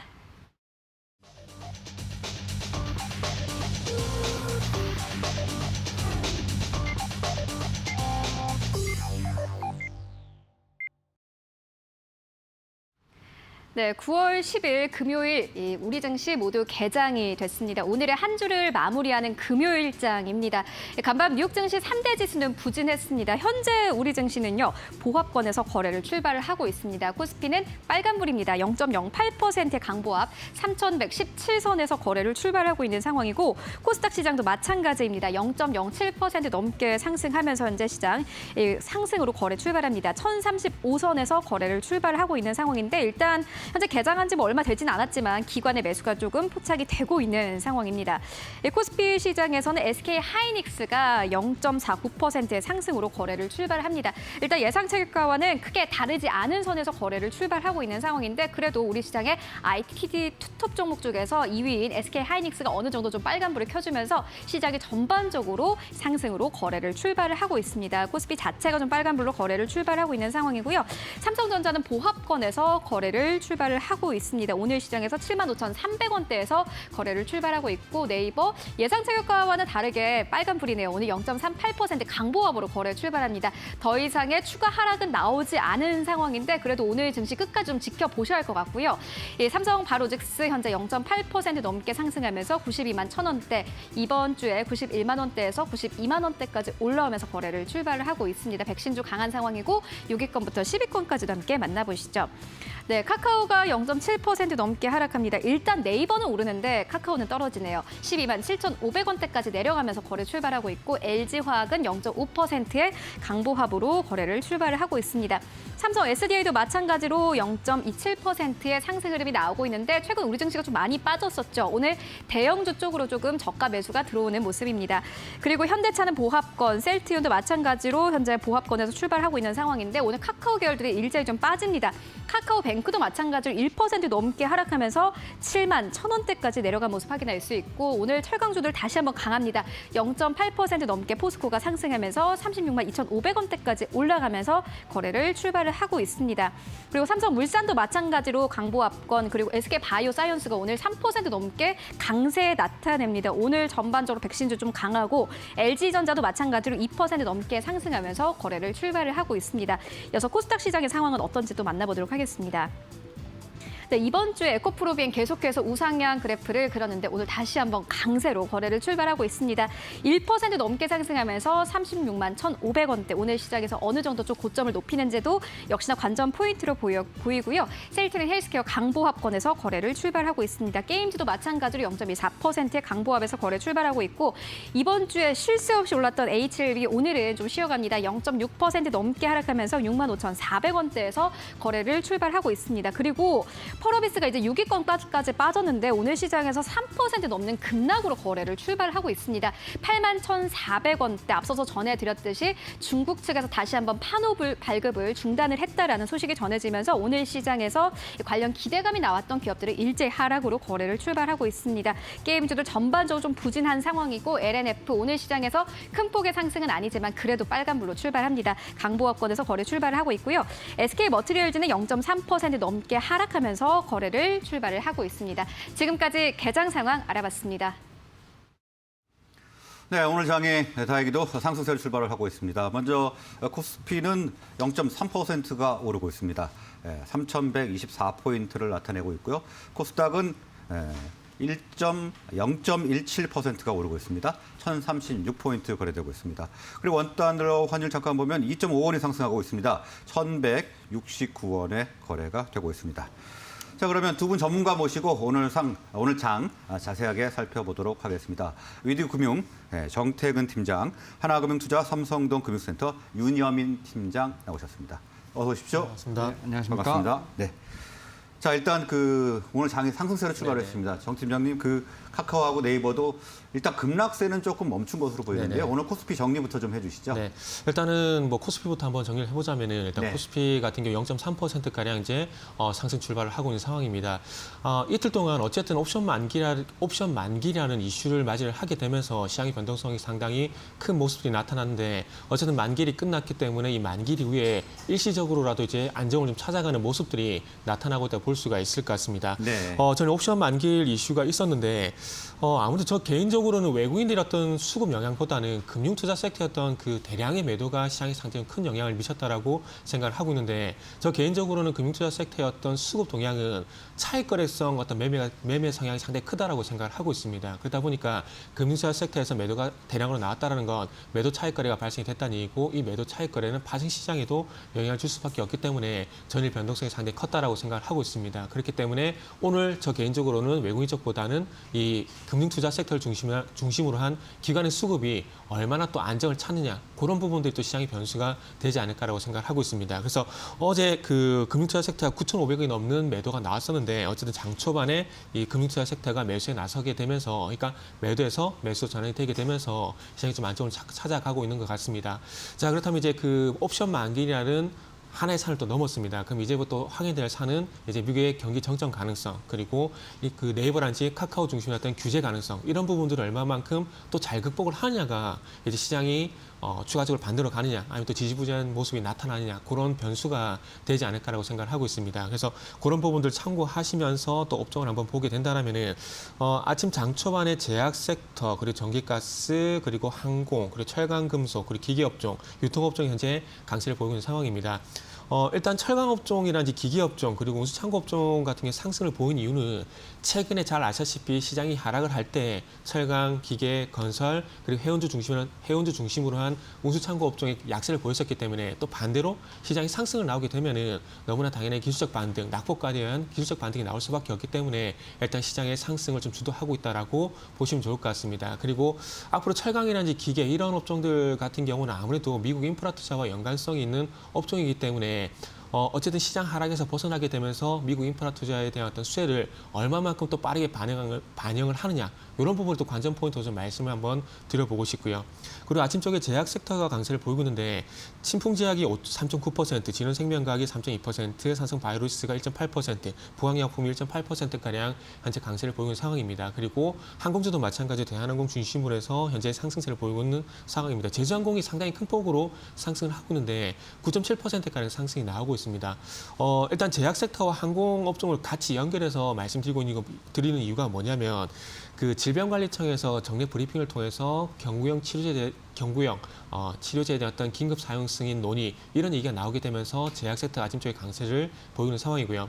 지금 잘 아시다시피 미국도 그렇고 우리나라도 그렇고 델타 변이로 인해서 확진자 수가 계속 증가하고 있는 추세입니다. 그렇다면 백신뿐만 아니라 이 치료제의 어떤 사용까지 진행이 되게 된다면 확진자 수가 또 감소를 하게 되고 정부에서 목표를 하고 있는 10월 달 위드 코로나 이런 부분들이 가능하기 때문에 아마 이런 이슈들로 인해서 현재 제약 섹터 강세를 보이는 것 같습니다.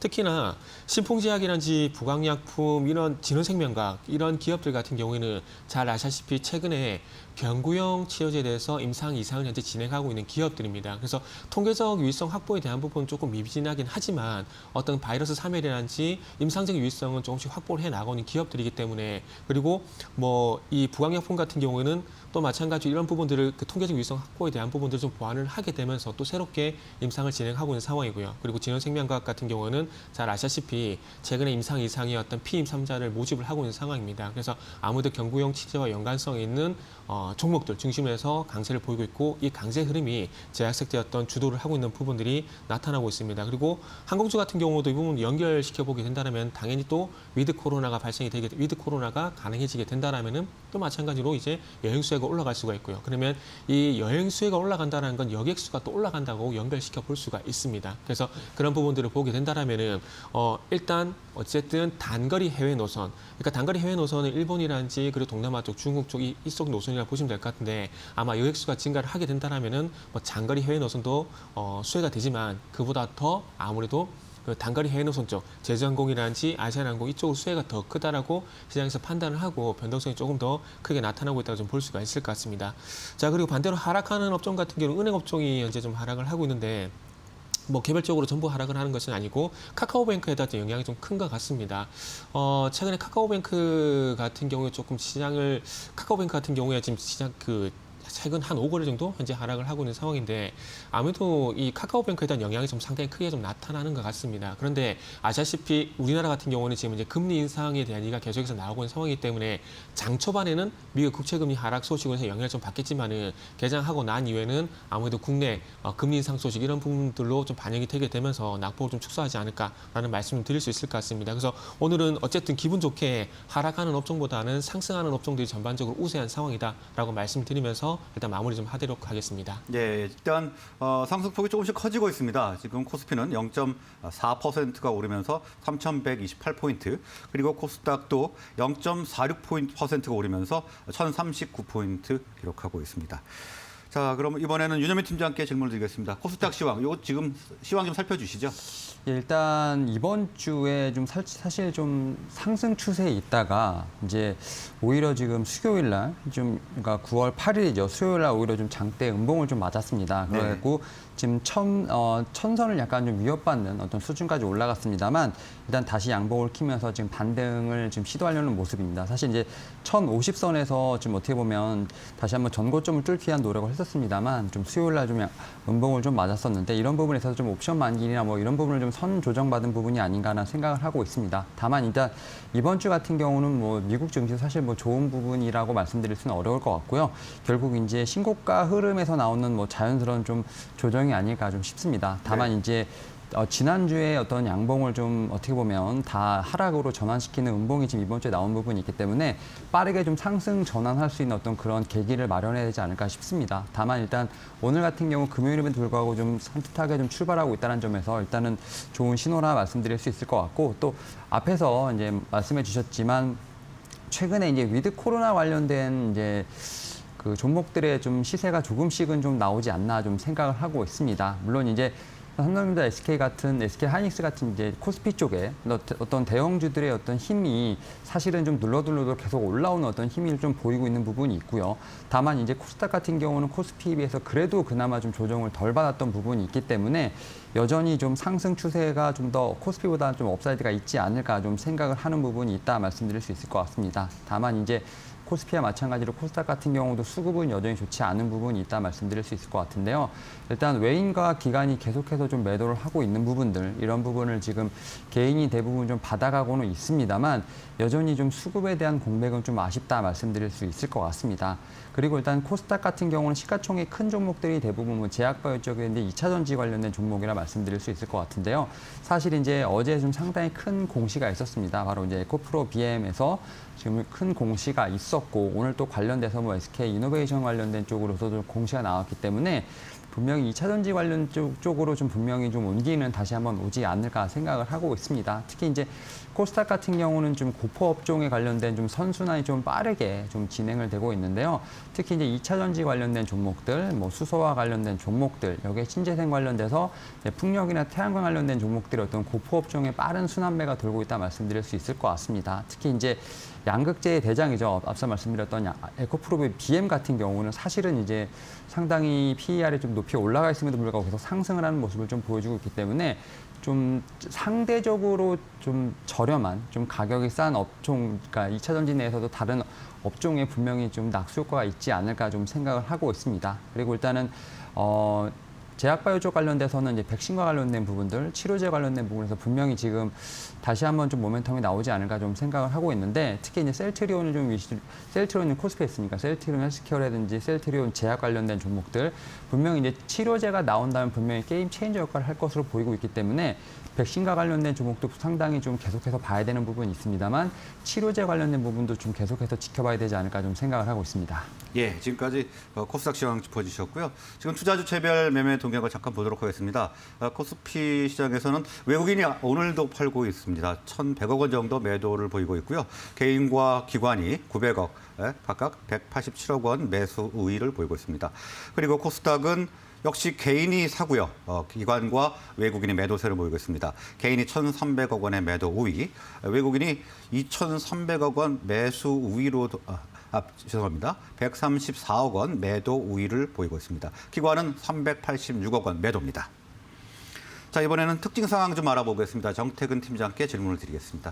지금 코스피 특징 상황 어떻게 보고 계십니까? 네, 일단은 뭐 코스피 특징 같은 경우는 서두에서 말씀드렸지만은 이 옵션 만기라는 후폭풍을 얼마만큼 잘 마무리하느냐 이런 부분들이 관건이라 좀 말씀드릴 수 있을 것 같고요. 그리고 이 시장이 좀 안정을 찾아야 아무래도 시장의 어떤 투심이 또 호전을 보이게 되면서 개별 종목들도 또 강세를 보이는 흐름들이 나타나지 않을까 생각을 하고 있습니다. 네. 지금 잘 아시다시피 지금 중국 쪽에서 계속해서 규제 이슈가 지금 이제 발생이 되고 있는 상황입니다. 거기다가 서두에도 말씀드렸지만 네이버, 카카오에 대한 규제 이슈가 발생이 되게 되면서 이 기업들의 어떤 투자 심리를 악화시킬 수밖에 없는 그런 상황이기 때문에 이런 부분들의 어떤 극복이 상당히 필요한 구간이 아닌가라고 생각할 수가 있을 것 같습니다. 그렇기 때문에 아무래도 애플 이슈라든지 그리고 미국 인프라 투자 이슈라든지 이런 부분들이 얼마만큼 또 시장이 또 강력하게 좀 작용을 하게 되면서 시장 분위기 좀 뒤집을지에 대한 부분이 중요하다고 생각을 하고 있는데 일단 그래서 말 나온 김에 애플 이슈에 대한 부분을 좀 말씀을 드리자면은 네. 일단 애플 같은 경우는 오늘 지금 LG전자가 5.6%가량 이제 강세를 보이고 있는 상황입니다. 잘 아시다시피 LG전자 같은 경우는 1998년부터 그 애플의 아이맥이라는 그 일체형 PC를 생산을 하게 되면서 그때부터 20년 넘는 인연이 지금 지속이 되고 있는 상황인데요.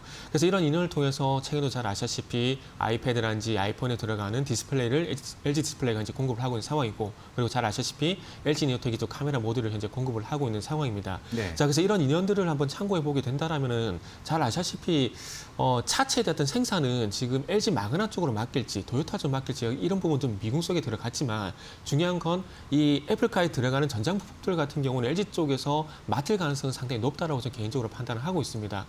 잘 아시다시피 LG전자는 JKW라는 전장 부품 회사를 인수를 했고 이쪽 부분에서 이제 성과가 나오고 있는 상황이기 때문에 LG 마그나를 통해서 애플카 쪽으로 어떤 부품 공급 이런 부분들은 충분히 신빙성이 있다라고 생각을 하고 있고요. 그리고 좀 더 스몰캡으로 가보자면은 뭐 대성 파인텍 같은 종목들, 대성 파인텍 같은 종목들 같은 경우는 아무래도 LG 쪽보다는 마그나 쪽과 이슈가 있고 연결고리가 있는 기업들이기 때문에 네. LG 그리고 마그나 어떤 합작법인 어떤 효과에 대한 부분도 충분히 누릴 수가 있고요. 그리고 아모센스 같은 경우에도 현재 13%가량 강세를 보이고 있는 상황인데 이 회사 같은 경우는 그 스마트폰 전자차폐라든지 그리고 이제는 또 전기차에 들어가는 전자차폐, 2차 전지 배터리용 전자차폐라고 보시면 될 것 같습니다. 그래서 이런 사업들을 현재 진행한 상황들 속에서 일단은 그 애플 쪽으로 디지털키를 이제 공급하기로 했다라는 뉴스가 9월 1일 날 나왔습니다. 그러다 보니까 아무래도 오늘 다시 애플카 이슈가 발생이 되고 애플카에 관련 리포트가 나오다 보니까 수혜주로서 또 부각이 되고 있는 것 같습니다. 그래서 전반적으로 이 차체에 대한 부분들은 조금은 투자를 뒤로 미루더라도 이 LG라든지 그리고 마그나 쪽이라든지 이런 그 부품 연관성 있는 종목들 같은 경우에는 좀 계속해서 관심을 가져야 되지 않을까라는 말씀 드릴 수 있을 것 같습니다. 네, 애플카 관련주 얘기를 해주셨고요. 자, 이번에는 윤여민 팀장께서는 오늘 공략주 어떤 공략주를 가져오셨습니까? 오늘 공략주 바로 좀 예, 말씀을 공략주부터 얘기해 주시죠. 드리겠습니다. 저는 이제 수소 쪽에서 하나 좀 종목을 가지고 왔고요. 일단 네. 두산 퓨얼셀이라는 종목을 좀 말씀을 드려보도록 하겠습니다. 일단은 2분기 같은 경우는 살짝 좀 실적에서 좀 아쉬움을 좀 남겼는데요. 일단은 좀 이제 제품 믹스에 대한 부분들 좀 수익성이 좀 전분기보다는 개선됐다는 점은 그래도 하나의 포인트가 아닐까 좀 생각이 들고 있습니다. 네. 특히 이제 제가 이 회사를 말씀을 드리는 이유는 결국 이제 수소 섹터와 관련돼서 좀 수혜를 볼 수 있다라고 생각하기 때문에 말씀을 드리는 건데요.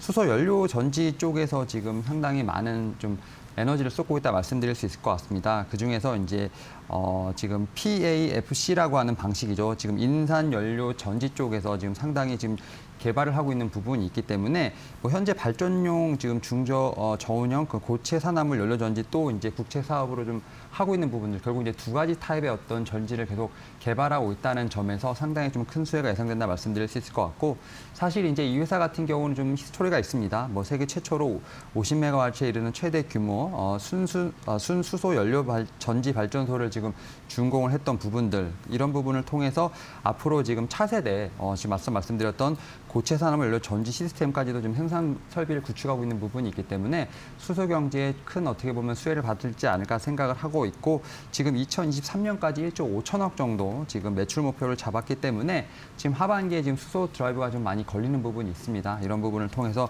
분명히 지금 연료 전지 수주에 대한 어떤 방향성은 충분히 뚜렷하다 이런 측면에서 이 회사 같은 경우는 그에 따른 수혜가 예상된다 말씀드릴 수 있을 것 같습니다. 일단 네. 뭐 가격적인 부분도 좀 말씀을 드리면 살짝 오늘 좀 눌리고 있는 부분이 있는데 오히려 저는 지금도 충분히 매수가 가능하지 않을까 좀 말씀을 드려보도록 하겠고요. 손절가는 좀 타이트하게 47,000원 그리고 목표가는 좀 신고가로 66,000원 말씀드려보도록 하겠습니다. 네, 오늘 가격으로 매수를 해도 좋을 듯하다 이렇게 얘기를 해주시고 66,000원 목표가, 손절가 47,000원 제시해 주셨습니다. 정태근 팀장님, 그리고 미국의 인프라 투자에 대한 기대감이 좀 크지 않습니까? 그래서 네네. 기계주에 대해서 좀 주목이 되고 있는데 네. 만약에 투자를 한다 하면 어떤 전략을 가져가야 될까요? 네. 일단은 뭐 미국 인프라 투자 같은 경우에 이게 숫자만 볼 것이 아니라 어디에도 그 예산이 배분이 되는지 이런 부분들 좀 봐야 되는데 네. 잘 아시다시피 조금 전통적인 인프라, 도로라든지 교량이라든지 이런 부분들에서 1,100억 달러 정도 예산을 배정한 상황입니다. 그렇기 때문에 거기에 대한 어떤 찰강제 수요라든지 거기에 대한 어떤 건설기기라든지 이런 부분들에서 관심을 좀 가질 수밖에 없는 상황인데 서두에서 시황에서 업종에서 말씀을 드렸듯이 어쨌든 시장의 어떤 모멘텀이 상당히 지금 부족한 상황입니다. 그러다 보니까 미국 인프라 투자에 대한 어떤 수혜가 있는 업종들 쪽으로 좀 관심을 가질 수밖에 없는 상황인데 그런 측면에서 봤을 때 지금 기계 업종을 말씀드리고 있지만 그럼에도 불구하고 기계를 포함한 찰강 업종이라든지 그리고 화학 업종이라든지 그리고 건설 쪽이라든지 이쪽과 연계시켜서 좀 봐야 되지 않을까라고 생각을 하고 있습니다. 그리고 이 기계 업종이라든지 지금 말씀드린 찰강 업종들 같은 경우에는 미국의 어떤 인프라 투자에 대한 부분도 분명 호재가 되지만 또 중요한 건 최근에 시장이 하락할 때 시장이 동반적으로 하락을 했었기 때문에 또 반대로 시장이 기술적 반등에 나서게 된다라면은 하락했던 업종들이 또 시장을 주도할 가능성이 상당히 높기 때문에 찰강이라든지 기계 업종을 또 우선적으로 좀 보는 게 좋지 않을까 좀 말씀드리고 싶고요. 그리고 이제 델타 변이에 대한 얘기가 나오고 베이지북에서 일단 경기 정점에 대한 가능성을 얘기했기 때문에 또 당분간 연준에서 이 장기 저금리 유지를 한다.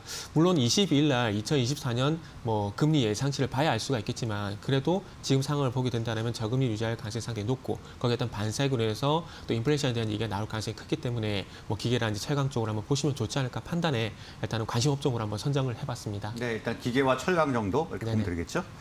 자, 이번에는 윤여민 팀장님, 지금 친환경 섹터는 장에 좀 약세도 불구하고 선방을 하고 있는 걸로 보이는데요. 네. 어떤 종목에 좀 관심을 가지면 될까요?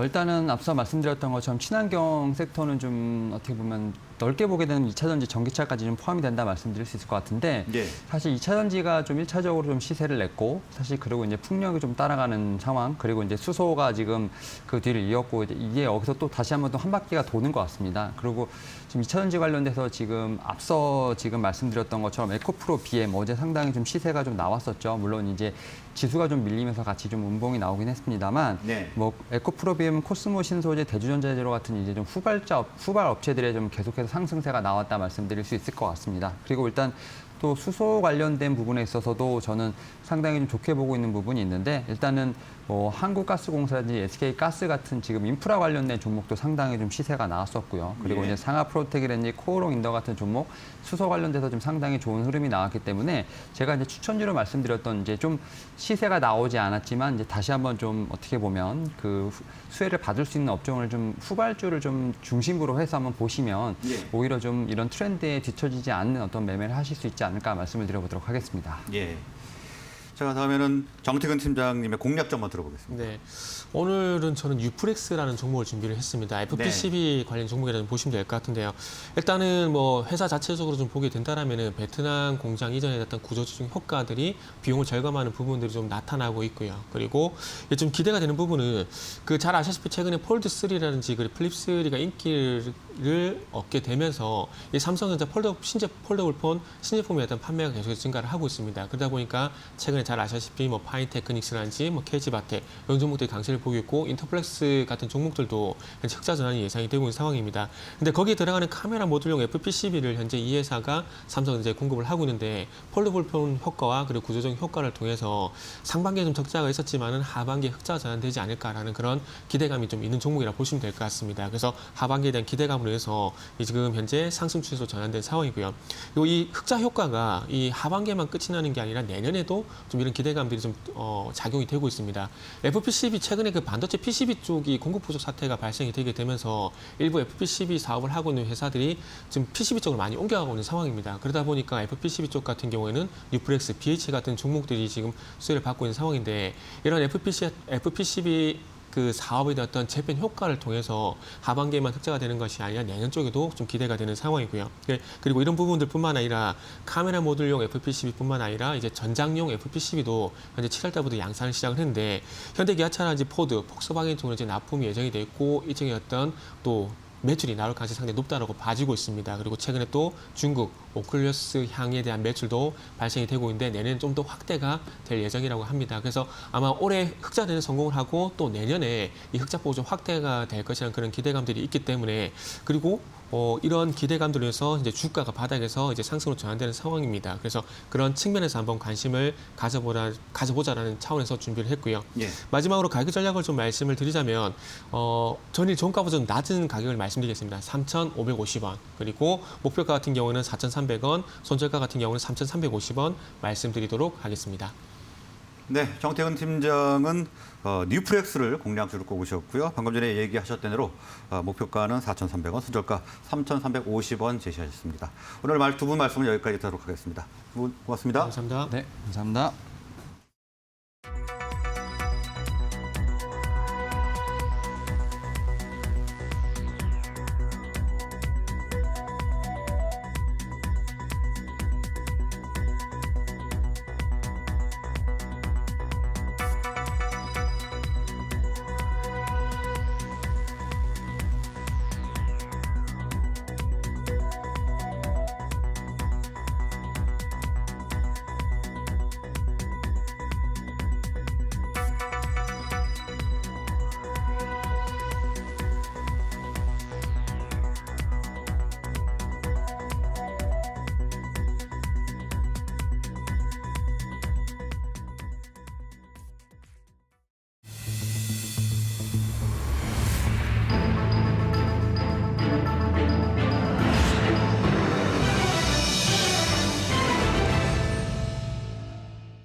자, 리포트 시간입니다. 지난 한 주 리포트 주간 수익률 확인해 보도록 하겠습니다.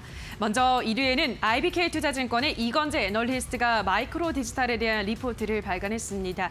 26.5% 가장 높은 수익률을 달성하면서 1위 자리에 등극했고요. 2위에는 하나금융투자 최재호 애널리스트가 삼화전기, 조일알미늄, 아이센스에 대한 리포트를 발간했습니다. 17.6% 수익률 집계되고요. 3위에는 하나투자증권의 김동아 애널리스트가 엠로에 대한 리포트 리포트를 썼습니다. 15%의 수익률이 집계되면서 탑3에 이름을 올렸고요. 자, 4위에는 유아증권의 유승준 애널리스트가 폴라리스웍스와 폴라리스 오피스를 분석했습니다. 14.8%의 수익률 달성하고요. 5위에는 신한금융투자 이진명 애널리스트가 하나솔루션과 코롱 플라스틱에 대한 리포트를 발간했습니다. 13.5%의 수익률 가져갔습니다. 자, 계속해서 6위부터 10위까지 수익률도 확인하시죠. 6위에는 소속은 KTB투자증권입니다. 김진우 애널리스트가 더존 비존에 대한 리포트 발간했습니다. 13.4%의 수익률 달성하고요. 7위에도 KTB투자증권의 김재윤 애널리스트는 인텔리안테크에 대한 리포트를 발간했습니다. 12.4%의 수익률 집계되고요. 8위에는 유진투자증권의 한병화 애널리스트가 한독을 다뤘습니다. 10.5%의 수익률 집계되고요. 9위에는 하나투자증권의 김도아 애널리스트가 메리츠화재에 대한 리포트 발간했습니다. 10% 역시 비슷한 수익률 집계됐고요. 마지막으로 10위에는 KTB투자증권의 라진성 애널리스트는 삼성 엔지니어링과 DL-ENC 건설을 담당하고 있습니다. 9.4%의 수익률 달성하면서 탑10에 이름을 올렸습니다. 자, 그럼 지금부터는 주간 수익률 1위부터 3위까지 한 종목들의 리포트 조금 더 자세하게 열어보도록 하겠습니다. 먼저 1위에는 IBK투자증권의 마이크로 디지털 리포트 보겠습니다.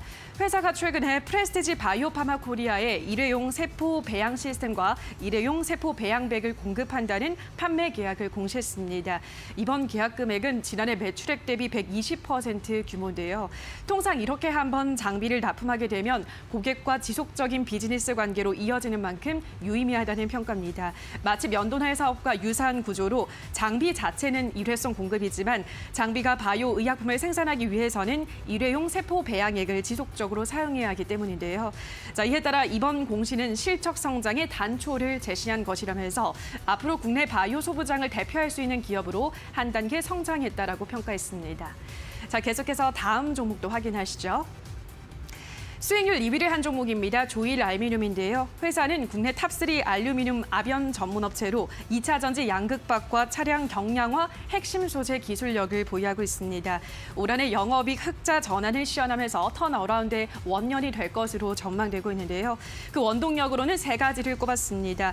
먼저 회사의 제품 판가를 결정하는 LME 알루미늄 가격이 지속적으로 올라가고 있고요. 전기차와 2차 전지향 수요 급증에 따라 제품 출하량도 늘고 있습니다. 마지막으로는 판가 전이 구조에 따른 마진 개선이 이루어지고 있다는 건데요. 조일 알루미늄은 알루미늄 슈퍼사이클의 시작점에 서 있고 글로벌 수급 미스매치로 인해서 알루미늄 사이클은 단기간에 끝나지 않을 것으로 보인다고 긍정적으로 전망했습니다.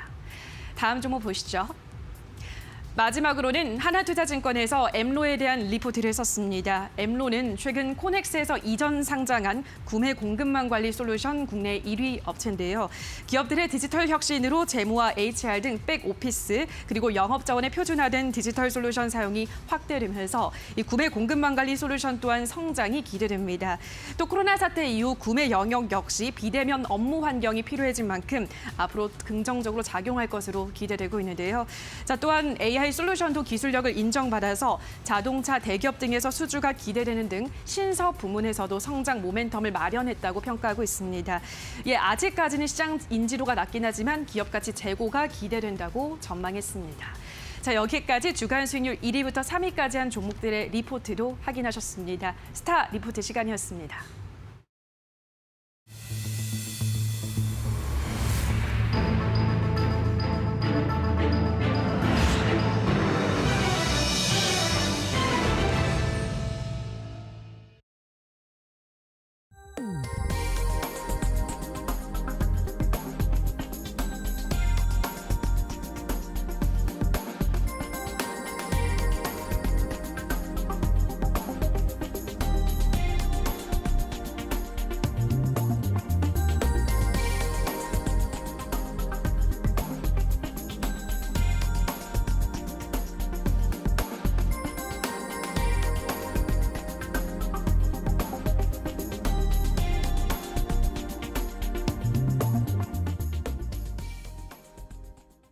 네, 오늘 장은 상승세로 양시장 모두 출발을 하고 있습니다. 많은 분들이 네이버와 카카오 주가에 좀 주목을 하셨을 텐데요. 일단 급락세에서는 벗어난 것으로 보입니다. 네이버와 카카오 모두 소폭의 오름세로 향을 출발하고 있습니다. 자, 이번에는 금요일의 코너 스타 리포트 시간입니다. KTB 투자증권 김재윤 연구원 나와 계십니다. 김재윤 연구원 나와 계십니까? 네, 안녕하세요. 안녕하십니까? 자, 오늘 종목을 인텔리안테크 준비를 하셨는데요. 주요 사업하고 성장성부터 좀 짚어주시죠. 네, 인텔리안테크의 이제 사업은 해상용 위성 안테나 전문 기업으로 시작을 한 회사고요. 이제 최근에 투자 포인트로 볼 부분은 저궤도 위성통신 쪽에 안테나를 공급을 하고 있다라는 걸로 되겠습니다. 네. 지금 주가가 사실 반등을 하고 있는 요인은 이 저궤도 위성통신 쪽 사업자 중에 원앱 쪽으로 수주 잔고가 거의 1,100억 정도가 받아온 상태고요. 네. 이 원앱 쪽으로 받아온 수주 잔고가 매출로 인식이 되는 게 올해 하반기부터 처음으로 매출의 인식이 시작이 됩니다. 근데 이 회사가 앞서 말씀드린 것처럼 해상용 안테나 쪽 매출이 한 1,000억 정도 되는 회사예요. 근데 원앱 쪽의 수주 잔고만 사실 1,100억이기 때문에 이게 네. 매출로 반영이 되게 되면은 매출이 일단 2배가 뛰는 거고요. 그뿐만 아니라 원앱뿐만 아니라 지금 저궤도 위성 사업자라고 하면은 딥6가 있습니다. 크게 신규 플레이어와 기존 위성 사업자들로 나눌 수가 있을 텐데 신규 플레이어가 원앱, 스페이스X, 아마존 이렇게 들으면은 다들 아시는 회사로 구성이 되어 있고요. 네. 그리고 여기에 못지않은 사이즈로 기존 위성 사업자들 SES, 텔레셋, 이리디움 같은 회사들이 경쟁을 하는 시장인데 지금 인텔리안테크가 원앱뿐만 아니라 스페이스X를 제외한 모든 업체들과 공급 논의를 진행 중에 있습니다. 그렇다라고 보면 원앱 쪽에 1,100억 정도의 수주가 미니멈 개런티 수준이란 말이에요. 원앱뿐만 아니라 5개 업체랑 또 계약을 하게 되면은 적어도 원앱 수준의 수주는 가능할 걸로 보이고 그렇다라고 보면 이 회사가 가장 최근에 공장 신축을 준비를 하고 있습니다. 8월 23일 날 공지를 했고 이 공장을 신축하는 이유가 설명이 됩니다. 원앱 쪽 공급 물량 폭증과 더불어서 신규 고객사 물량을 대비한 것이 이번 공장이다라고 판단을 해보면 내년뿐만 아니라 내후년 계속해서 좀 높은 매출 성장을 이룩할 수 있다라고 저는 판단이 들고요. 그리고 이제 모멘텀이 하나가 또 더 있는 게 지금 미국 워싱턴에서 세틀라이트 2021이라는 컨퍼런스가 진행 중에 있고 오늘이 마지막 날입니다. 여기에 우리나라 회사 중에는 유일하게 인텔리안테크가 참석을 해 있고요. 여기 참석하는 업체들 보시면은 원앱, 스페이스X, 아마존, SES, 텔레스, 이리디움 이런 굴지의 위성 사업자들이 다 들어가 있기 때문에 여기서 좀 좋은 논의가 이루어지지 않을까 좀 조심스럽게 예측을 해볼 수 있을 것 같아요. 네, 저궤동 위성 사업자로 인텔리안테크를 가져오셨는데요. 매출 증가가 예상된다고 밝혔습니다. 자, 그리고 항공우주 산업은 원래는 정부 주도 산업이었지 않습니까? 그런데 이제 민간 산업으로 바뀌었는데 어떤 계기가 있었을까요? 네, 원래 항공이라고 하면은 뭐 나사라든지 뭐 이런 미국과 러시아의 경쟁으로 커진 사업입니다. 근데 최근 트렌드를 보시면은 잘 짚어주신 것과 같이 민간 사업자로 많이 넘어오는 모습을 보이고 있고 이거의 가장 큰 요인은 기술 발전에 따른 비용 감소가 가장 핵심이었다라고 보시면 될 것 같아요. 사실 과거에는 이 국비로 때려 부어야지만 개발을 할 수 있었던 게 우주 산업이었지만 이제 로켓 발사 비용이라든지 위성 개발 비용이라든지 이런 기술 발전에 따른 비용이 감소하면서 어쨌거나 민간 사업자들이 사업을 하려고 하면은 이게 돈이 되어야 사업을 시작을 할 수 있잖아요. 그런 관점에서 비용이 떨어지면서 이제 사업성이 보이기 시작했고 그게 민간 사업자들이 이런 우주 산업에 들어오기 시작한 계기라고 보시면 될 것 같습니다. 예, 그러면 이 민간 우주항 산업에 동향하고요. 저궤도 위성 산업의 전망은 어떻습니까? 상당히 뭐 좋아 보이는데요. 네, 일단 저궤도 위성 사업이 미래가 이제 발달하는 거는 지금 저궤도 위성 사업을 하겠다라고 밝히는 회사들을 보면 알 수 있을 것 같아요. 스페이스X, 아마존, 원앱 이런 굉장히 큰 회사들이 그렇게 발빠르게 저궤도 위성 사업을 진행을 하고 싶어 한다는 것 자체가 저궤도 위성 사업의 사업성이 밝다. 앞으로 시장이 굉장히 커질 가능성이 높다라는 걸 좀 반증한다라고 보이고요. 실제로 스페이스X 같은 경우에는 위성을 재작년부터 계속해서 발사 중에 있고 지금도 위성을 계속해서 발사 중에 있습니다. 그래서 지구상에 한 3,000개 정도의 위성을 띄우고 최종적으로는 2만 개까지 위성을 깔 것을 계획을 밝히고 있고요. 아마존도 스페이스X 못지않은 수량의 위성을 발사해서 적에도 위성망을 까는 거를 좀 밝히고 있습니다. 근데 이렇게 까는 게 시장이 왜 커지냐라고 봤을 때 사실 저희는 이런 이동통신을 쓸 때 크게 구애를 받지 않잖아요. 워낙에 이제 유선망이 잘 깔려 있는 국가다 보니까 하지만 보통 전체적 글로벌 전체로 봤을 때 이 도서 지역이라든지 해안 지역이라든지 사막이라든지 이렇게 유선망을 깔 수 없는 부분은 유일하게 통신을 터뜨릴 수 있는 게 위성밖에 없습니다. 근데 기존의 정지궤도 위성 같은 경우에는 속도도 느리고 비용도 높기 때문에 그래서 저궤도 위성 쪽으로 눈을 돌리고 있는 것들이고요. 이 저궤도 위성망을 깔게 되면은 이론적으로 지구 어디서든 인터넷을 터뜨릴 수가 있게 돼요. 그러면은 이 지구 모든 인구가 인터넷을 사용할 수 있다라는 점은 그걸 공급자 입장에서는 굉장히 큰 시장이 열리는 거고 그래서 저궤도 위성 사업이 큰 업체들이 굉장히 공격적으로 들어오고 있다라고 보시면 될 것 같습니다. 예. 자, 그리고 아까 해상용 안테나 시장 점유율이 40%, 그래서 글로벌 1, 2위 정도라고 예상을 하셨는데 주요 고객사는 어떤 데가 있을까요?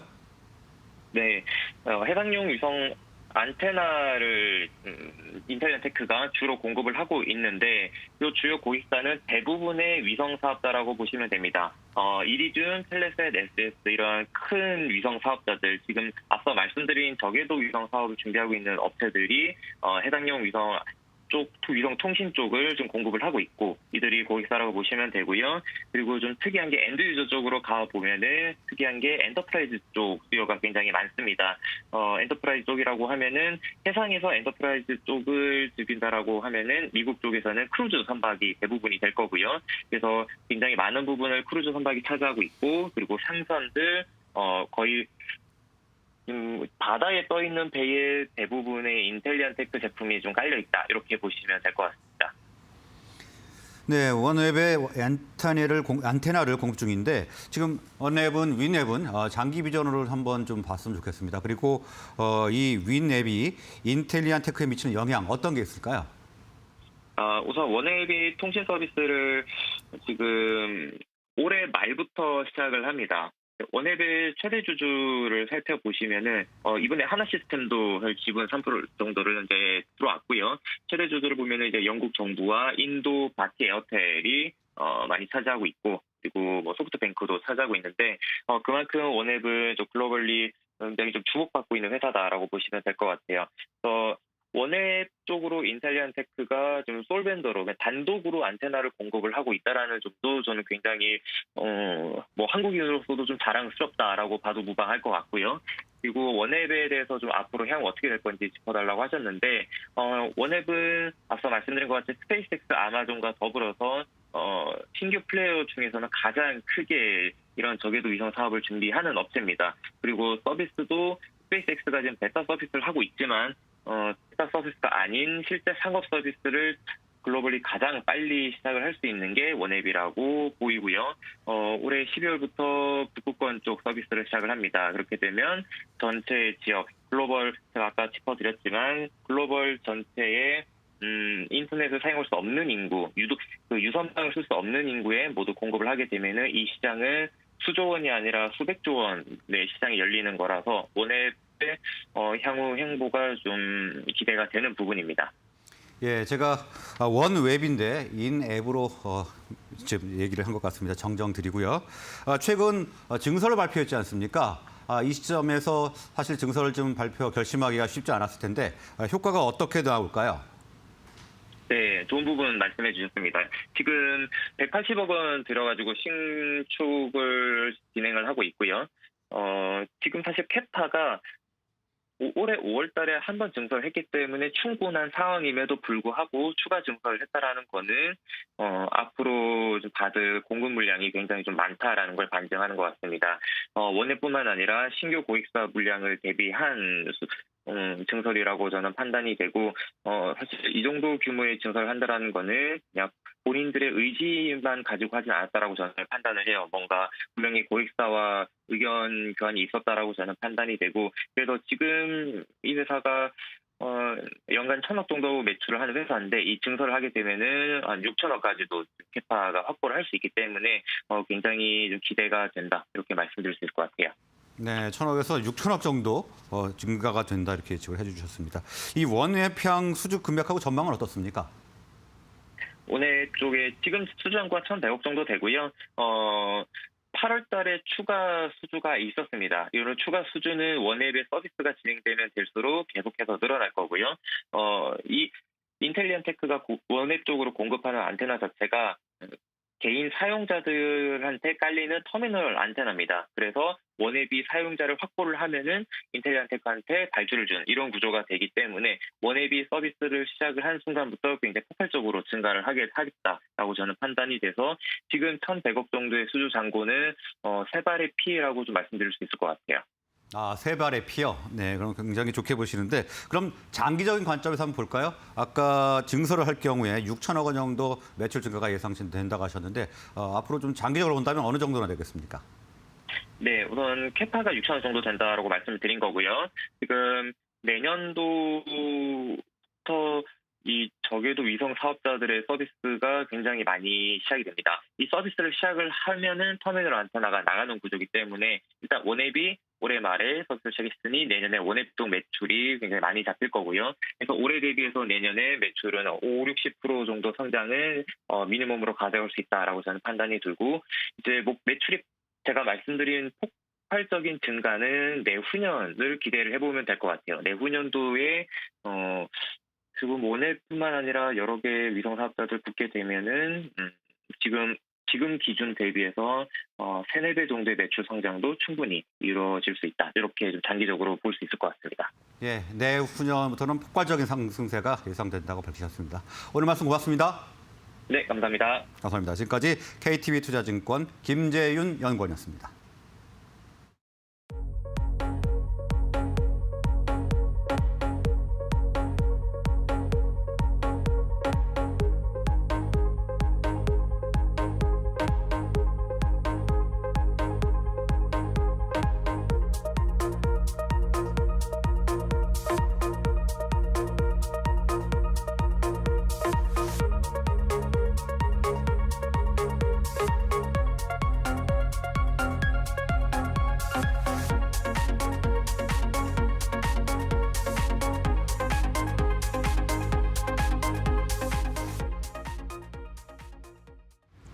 네, 연방준비제도의 정책 변화 가능성 등 다양한 변수 속에서 9월은 신중 모드에 돌입을 했습니다.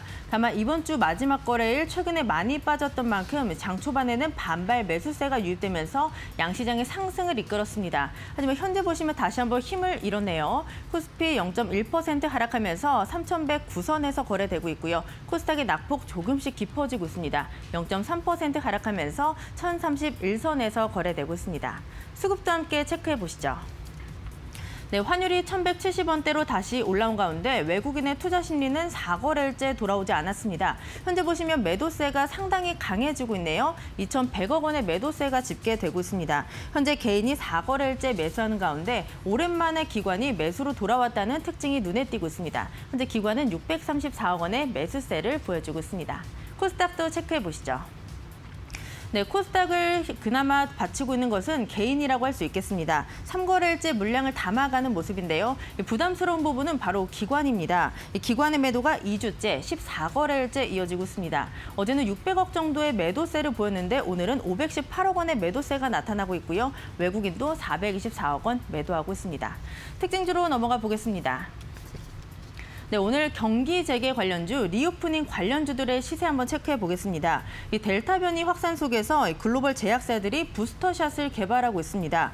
특히 모더나는 독감과 코로나에 효과가 있는 부스터샷을 개발 중이라고 밝히면서 이 간밤에 8% 가까이 급등을 하기도 했습니다. 이에 따라 간밤 미국에서는 항공 그리고 크루즈들의 강세가 눈에 띄었는데요. 우리 시장과 연동되는 움직임이 장 초반에 포착이 됐습니다. 전반적으로 외국인의 매수세가 조금씩 유입되고 있습니다. 롯데 관광개발 긍정적인 분석이 나왔는데요. 휴가 수요가 연말까지 지속되면서 영업이익 흑자로 전환할 것이라고 기대가 나오고 있습니다. 외국인의 매수세 유입되고 있고요. 1.8%의 오름세를 보여주고 있습니다. 항공주들의 시세 상당히 좋습니다. 대한항공 4% 가까이 오르면서 31,400원의 거래가 형성되고 있습니다. 지금까지 시장 상황 전해드렸고요. 캐스터 박혜미였습니다.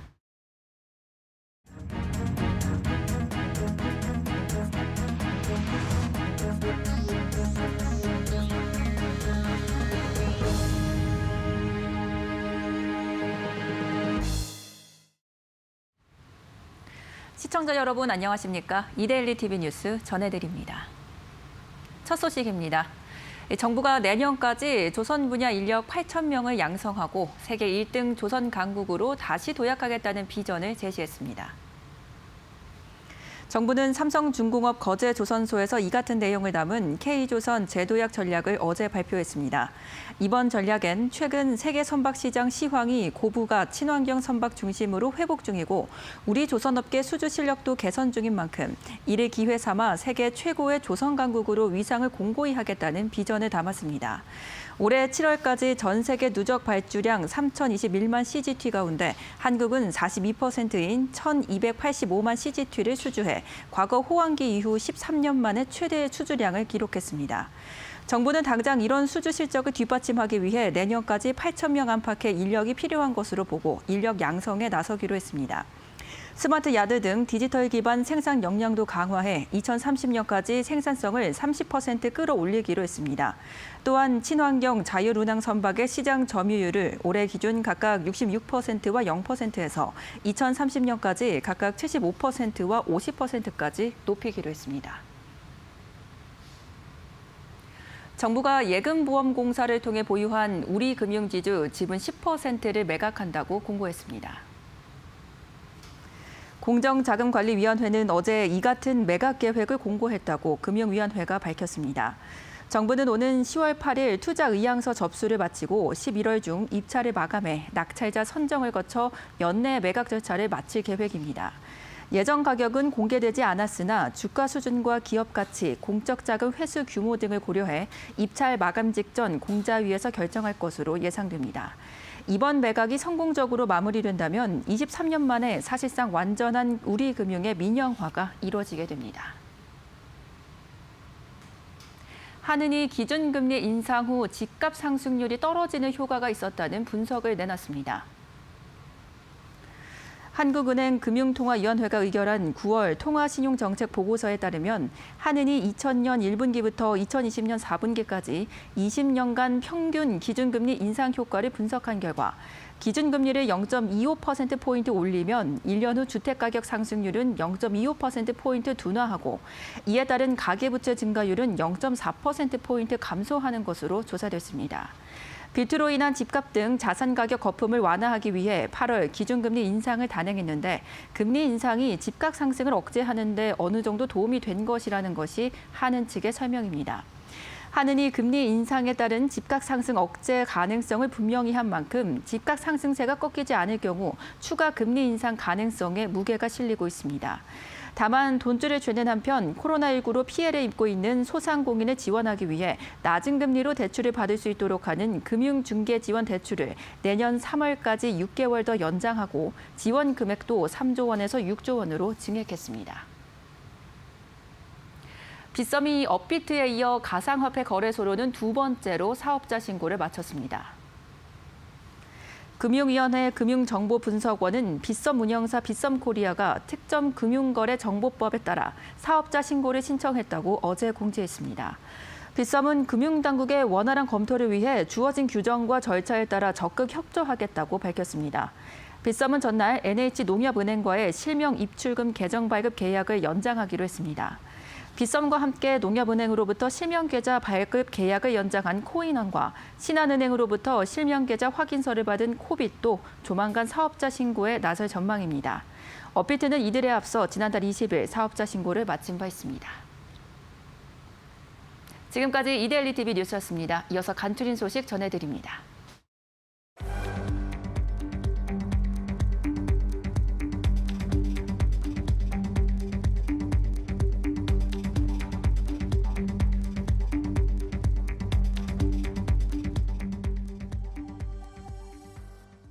네, 저희가 준비한 소식은 여기까지입니다. 오늘도 성공 투자 되는 하루 되시고요. 저희는 조금 더 나아진 모습으로 다음 주 월요일에 찾아뵙겠습니다. 여러분 고맙습니다.